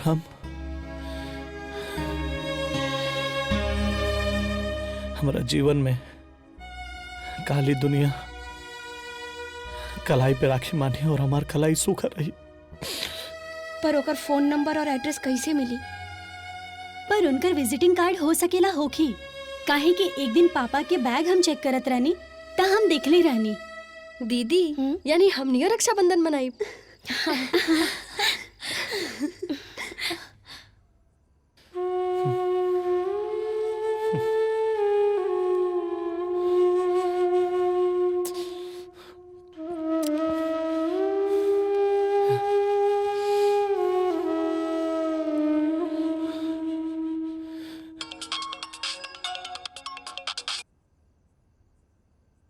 हेलो, तोरा के भैया, विशाल भैया, हाँ? हमनी के बोला तानी, उ जवन हमनी के बाबूजी के अग्नि देले रहला ना, हाँ? उहे। हाँ? हेलो, तू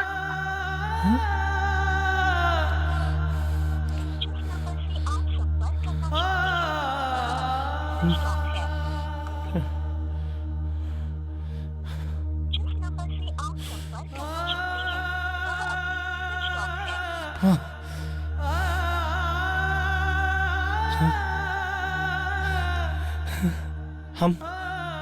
जरूर आइब,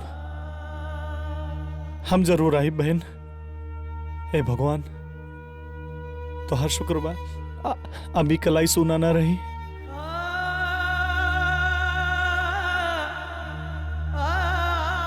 हम आइब बहन, हम जरूर आइब। भगवान आप हमार सुन लेनी।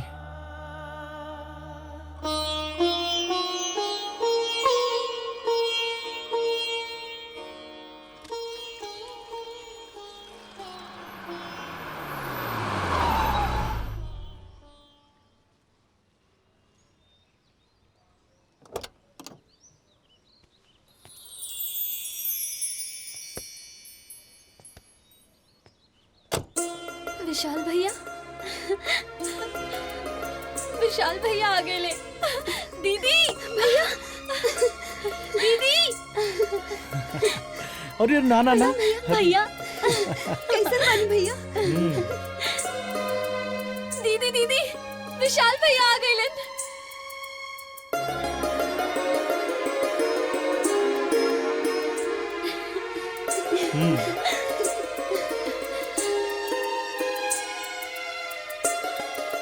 कान्हा, तू कितना दयालु बड़ा कान्हा। हमने खातिर भाई भेज देला कान्हा। जवन कान्हा भरी सभा में द्रौपदी के लाज रख ले उका हम 5 बहन की लाज ना रखी। जय हो कान्हा, जय हमने के प्रतिष्ठा बचावे खातिर। चल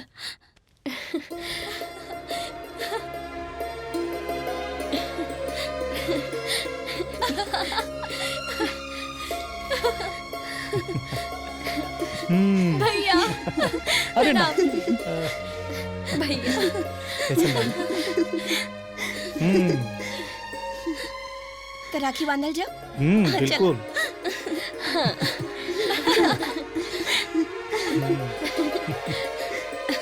बैठो।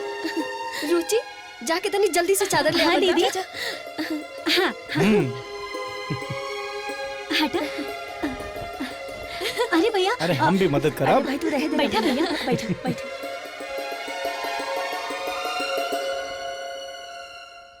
तो लगन के पता बा राखी के दिन ना हम उन नदी के किनारे चुपचाप जाके बैठ जात रहनी। काहे के ना कि काहे के हमरा के एहसास नहीं के होके जब लोगन के देखी ना तो हमार दिल दुखत रहे कि अगर हमार बहन होते ना तो ये कलाई ना कभी सुना ना रहते। लेकिन आज देखा ना अपना 5 गो बहन के देख के दिल गदगद हो गए। हमार दिल गदगद हो गए। बस करे भैया, आज खुशी के त्योहार बा। मत रोवा, ना तो हम बहन लोग रोवल जाई ना तो तुहार हाथ कम पड़ जाई। ए रुचि या कीर्ति जाके तनी आरती के थाल और राखी लेके आवा तो जल्दी। हाँ दीदी चल। हाँ तो भैया कबो भी ना अपन बहन सबके भुलैया मत। अरे ना रे। हाँ? लेकिन राखी तो हाईले नहीं के। अरे पागल, तोहर भाई बानू ई देखा।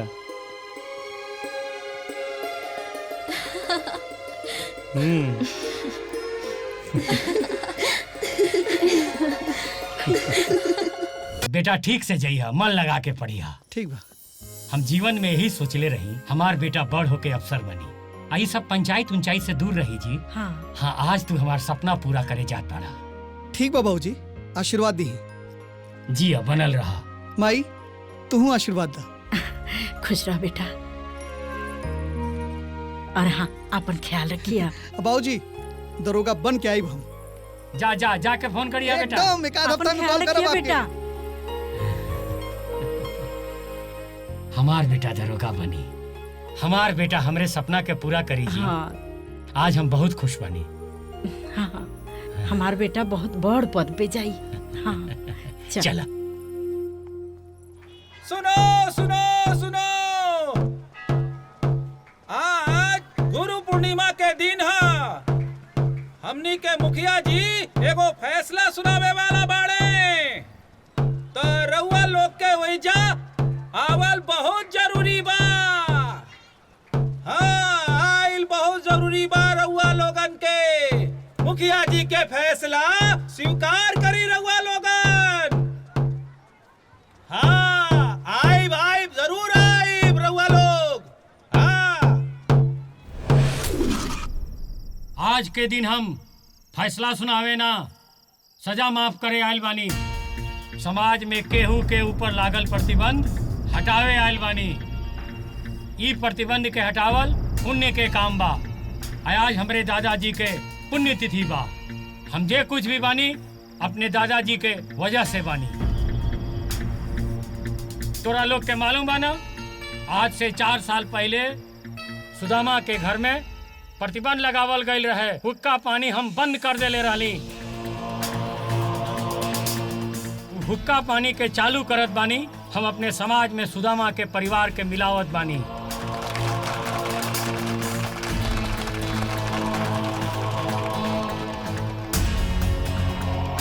अरे तू का बैठ के सुनत बाड़ू? तू कुछ बोला, लोग के पता तो चले कि हमरे मेहरारू भी बोलेली। हमनियों के एगो इंसान है जा, और कोई भी इंसान के दर्द समझ सकता नहीं जा।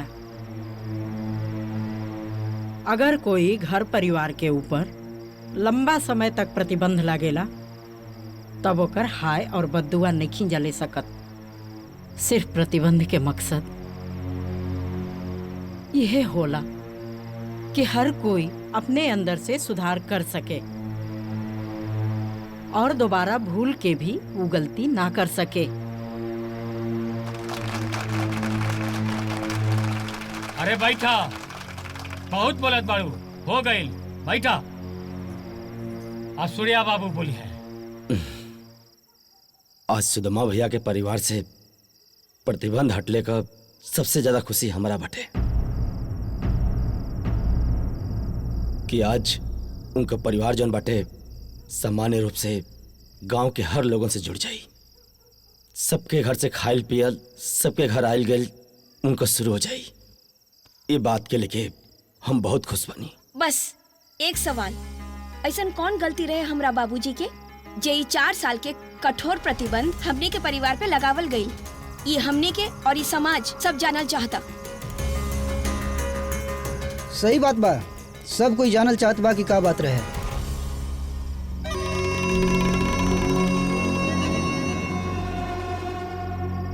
भैया बैठी आप। ये कौनो राम कथा ना हो कि सबका सुनावल जा। ये एगो बैड स्टोरी हो जौना के सुन के ये हमार गांव समाज के नई पीढ़ी पे बुरा असर पड़ी। और इहो लोग वह सब कल चालू कर दी हैं। का चाहता लोगन? मुखिया जी, जनता सवाल पूछे और रउआ के जवाब दे के पड़ी। और वैसे भी अमिता पंचायत का सदस्य बाड़ी और आपका वोटर भी, और हर वोटर का संतुष्टि रउआ का धर्म भी बा और कर्तव्य भी। तो ठीक बा, सुना लोग, आज से 4 साल पहले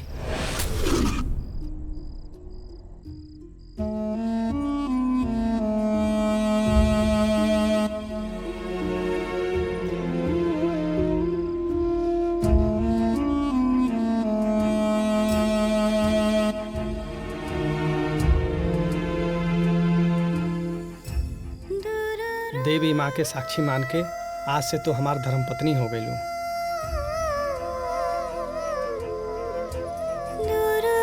खुश रह।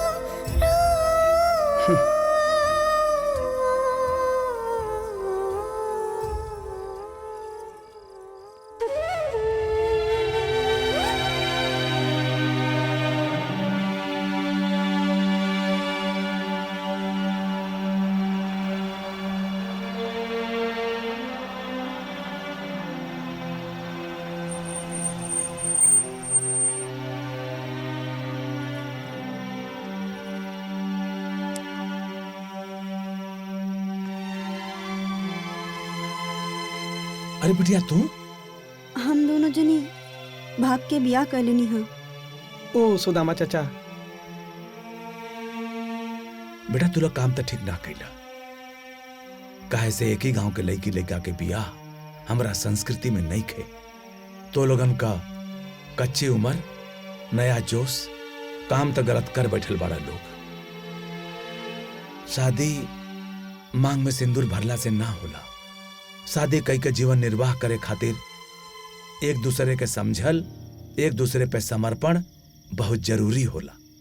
एक काम करा, तू लोग हमारे संगे चला, घर चल के पानी उनी पिया और रात के 3 बजे गाड़ी मिली और तुरंत निकल जाइए और रात के गाड़ी पकड़ के कहीं दूर चल जाइए लोगन। ठीक बा चाचा। ठीक बा? ठीक बा। जल्दी बैठा हमारे गाड़ी में।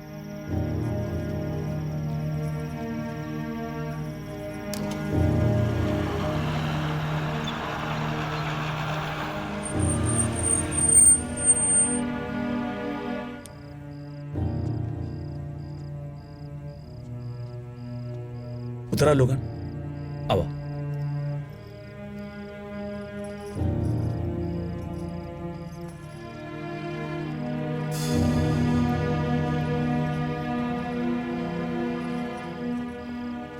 बैठा बैठा बिटिया।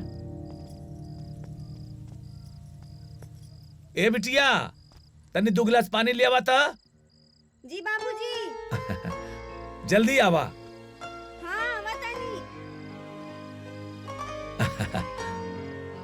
पानी ली। पानी पिया। ई लोग के हैं बाबूजी? ये अपने खानदान खावन बेटा।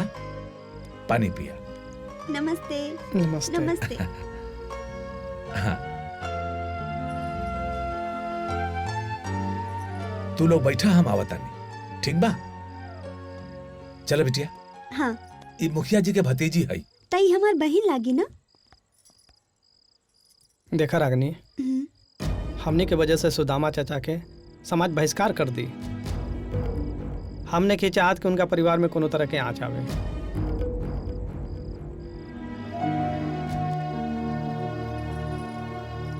हमके माफ कर दी सुदामा चाचा।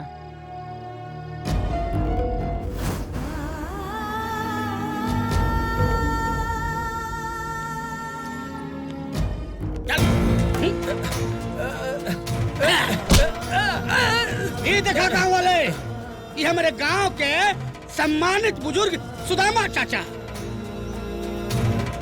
देख लो चेहरा इनकर। ये गांव के लवंडियाबाद लेकर के सम्मान पूर्वक अपने घर में संरक्षण दे ले। ठीक से पहचान ले इनका चेहरा। यहाँ हमें सुदामा चाचा गांव के। देखा चेहरा इनकर। यहाँ हमारा सुदामा चाचा। अब तुम लोग बतावा, सुदामा चच्चा के साथ कौन हस्त करे चाहिए? सुदामा चच्चा भइल बाटे। सुदामा, ई कैसे भूल जाई? तोरे बिरादरी की लड़की और गैर बिरादरी का लड़का दोनों भाग गए नसा और तू अपने घर में शरण दियाला। और तो और वो दोनों का हौसला अफजाई कैला तो पूरे खानदान का इज्जत नाश दिला तो शर्म आग जाई तोरा। पाप लागी पाप धोखे। पाप पाप तो बड़का हो जा सूर्यभान बाबू। जब वो दोनों के हम शरण ना देले रहती ना, तो तू लोग ओकने के टुकड़ा टुकड़ा कई के रेल के पटरी पर फेंक देले रहता। तब सोचा वो दोनों के माई बाप पे का बीतत। अरे टुकड़ा टुकड़ा कर देती ना तो हमरे कलेजा के ठंडक मिल जाई। हमरा के मुश्किल हो गइल बा। सब लोग हमरा ऊपर यही उंगली उठा रहल बा कि मुखिया जी के भतीजी रागिनी अन्य बिरादरी के साथ भाग गई। मन करा था कि ओकरा गोली मार दी। सुदामा, रागिनी भी तो तोहार भतीजी रहल। अरे तोहार खून खौले के चाहत रहल। तू हमरे समाज के कलंकित करे वाला कलंक बाड़ो। ऐसा बात देखे मुखिया जी, वो दोनों के रात के हम बहुत समझौली। वैसे भी शरण में आयल प्राणी के बचावल मानव धर्म होला। काहे कि राम जी के शरण में जब विभीषण आइलन तो सुग्रीव विभीषण के रावण के दूत समझ के उनके मार देवे के कहलन। तब राम जी कहला ना सुग्रीव, शरणागत कहूं जे तजही, हिता नहीं अनुमानी, ते नर पावर पाप में तिनहि बिलोकत हानि। अगर शरण में अधम से अधम नीच तहार दुश्मन भी आ जाए, ओके बचावल तोहार धर्म होला। बंद कर तू अपन कथा प्रवचन। तू समाज के धोखा देले बाड़ा। आज कहे बाड़ा ना, ओका सजा तोहरा के मिली। तू हमनी के साथे हमरे समाज से धोखा कैले बाड़ा। पूरे गांव समाज के लोग कान खोल के सुन ला। आज से इनकर हुक्का पानी बंद, खाना बंद, पानी बंद। हम इनका अपने जात से बाहर करत पानी। मंजूर बाना सब लोग के? मंजूर बाना? हाथ उठा के बोला। आज के बाद सुदामा और सुदामा के घर वालन से केहू कोनो रिश्ता ना रखी। ना सुदामा के घर आवल। और ये कानून आज से और अभी से लागू बा। जे भी ये कानून के पालन ना करी, ओकरा के समाज से बाहर निकाल दिहल जाई। बुझाइल तो हम लोगन के?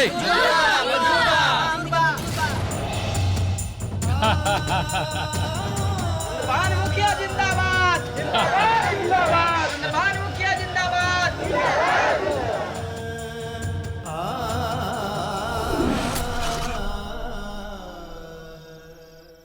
समझ गए लोग?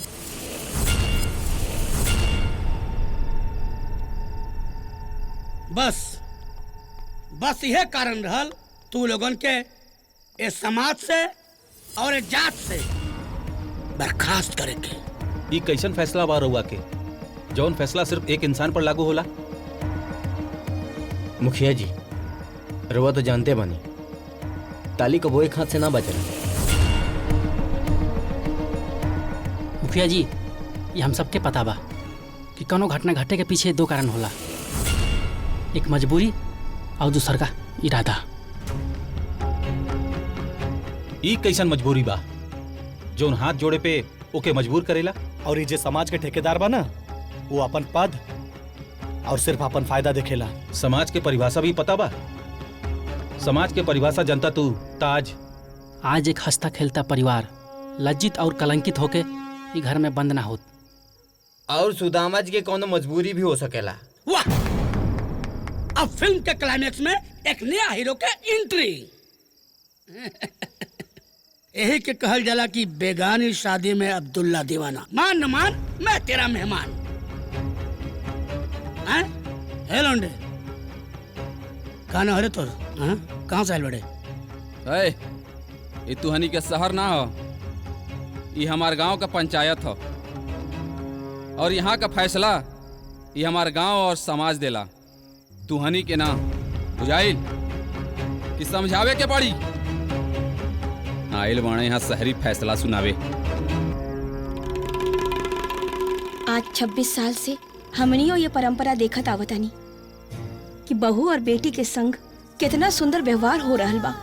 बड़की माई की बेटी जला के मार दिहल गई, काहे से ओकर बाप एगो स्प्लेंडर और 2 लाख दहेज ना दिले रहलन। और दुखीराज चाचा के बहिन जिंदगी भर नैहरे रह गई, काहे कि ओकर पति बम्बई जाके कोनो महाराष्ट्रन से ब्याह कर लेलस और वहीं रह गई। बाभन और पंडित के होनहार बेटी जे जिला टॉप कैले रहल, ओकर बियाह एगो अधेड़ 42 साल के आदमी से करा दिहल गई, काहे कि वो सरकारी जॉब में रहे ना। और हाँ, हम जो ये नाम बताईनी ना, ये सब रिश्ता अपने परंपरा और रिश्ता में ही रहे, ना ही कोनो लव मैरिज रहे। लेकिन रिजल्ट बहुत खौफनाक। सोची, अभी तो ये 3 गो नाम बताऊनी, वो भी ई गांव के। तो सोचा, पूरा गांव, जिला, राज्य के, देश और बहिन बेटी के का हाल होई। ये लव मैरिज हो या पारंपरिक विवाह, ओकर जीवन सुखी से बीतेला, जे एक दूसरे के समझ पावेला। तू कोनो भगवान ना हवा चंद्रभान सिंह।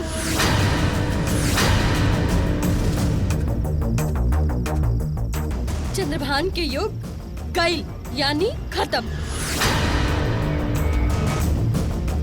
और वैसे भी अगर हमनी से पूछा ना, तो तू लोग के प्रतिबंध लगौला के कोनो असर नहीं के भइल हमनी 5 बहन पर। उल्टे ही 4 साल में 40 साल के तजुर्बा मिल गई बा। और ये समाज के सारा चेहरा दिख गई जो अलग अलग मुखौटा लगा के ना मानवता के ढोंग कर रहा बा।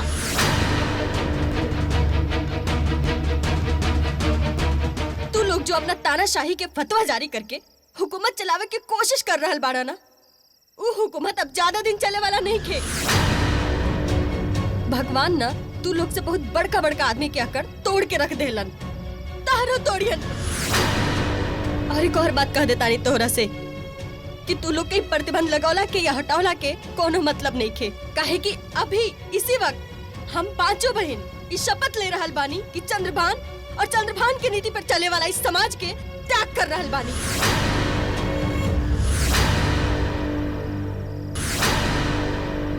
तोरा घर के पानी हमनी ना पियब और तोरा घर के एक दाना भी हमनी ना खाइब और तोरा दुआरी पे थूके भी ना जाइब चंद्रभान।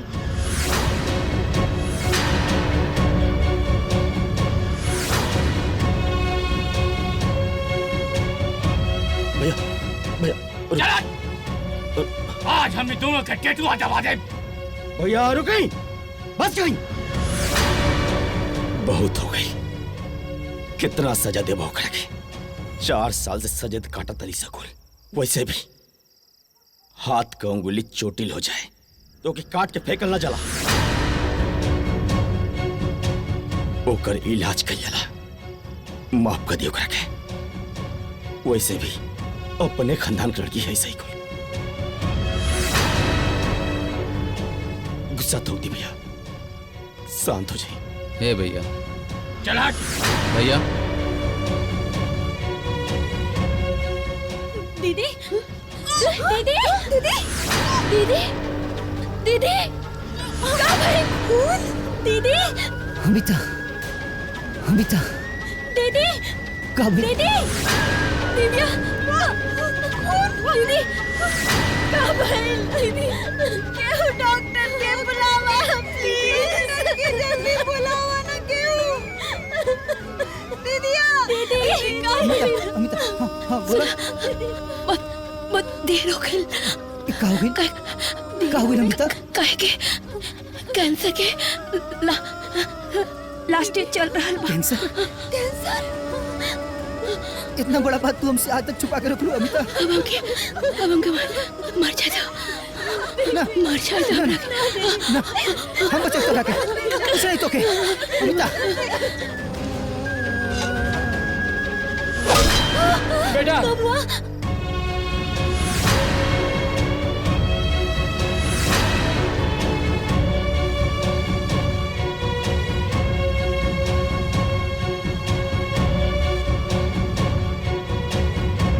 दीदी अमिता अमिता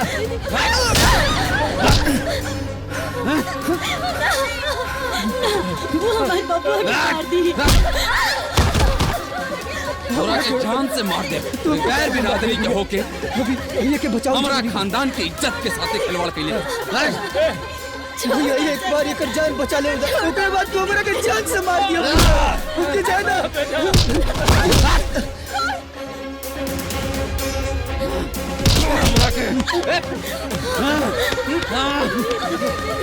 चढ़ा मरा के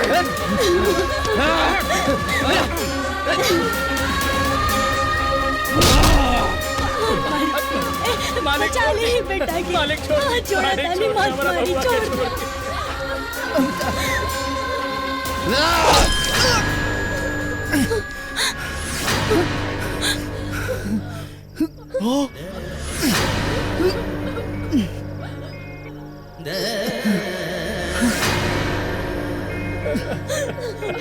जी हमार बबुआ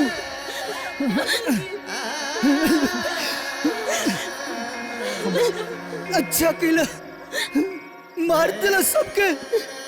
अरे जात पात ऊंच नीच के चक्कर में जानने लगा कि कौन जरूरत रहे ऐसे कि ये वो छोट जात के लड़का ले प्यार के लिए रहे। का कसूर रहे ये हमारा से प्यार के लिए रहे। हम एगो छोट जात से बढ़िया से बताओ तू लोग ये ना गुनाह हमार बा और बड़ जाति में बड़ी बड़ा सुकून मिलते। अजीब गरीब बच्चों लोग के नियम कानून। सूर्यमान भैया ये कहाँ के इंसाफ बा? बोले सरपंच जी करो अपन इंसाफ।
कैसन बा दस्तूर बनल दुनिया के भाई, बेटी भी ता खून अपने काहे कहे पराई।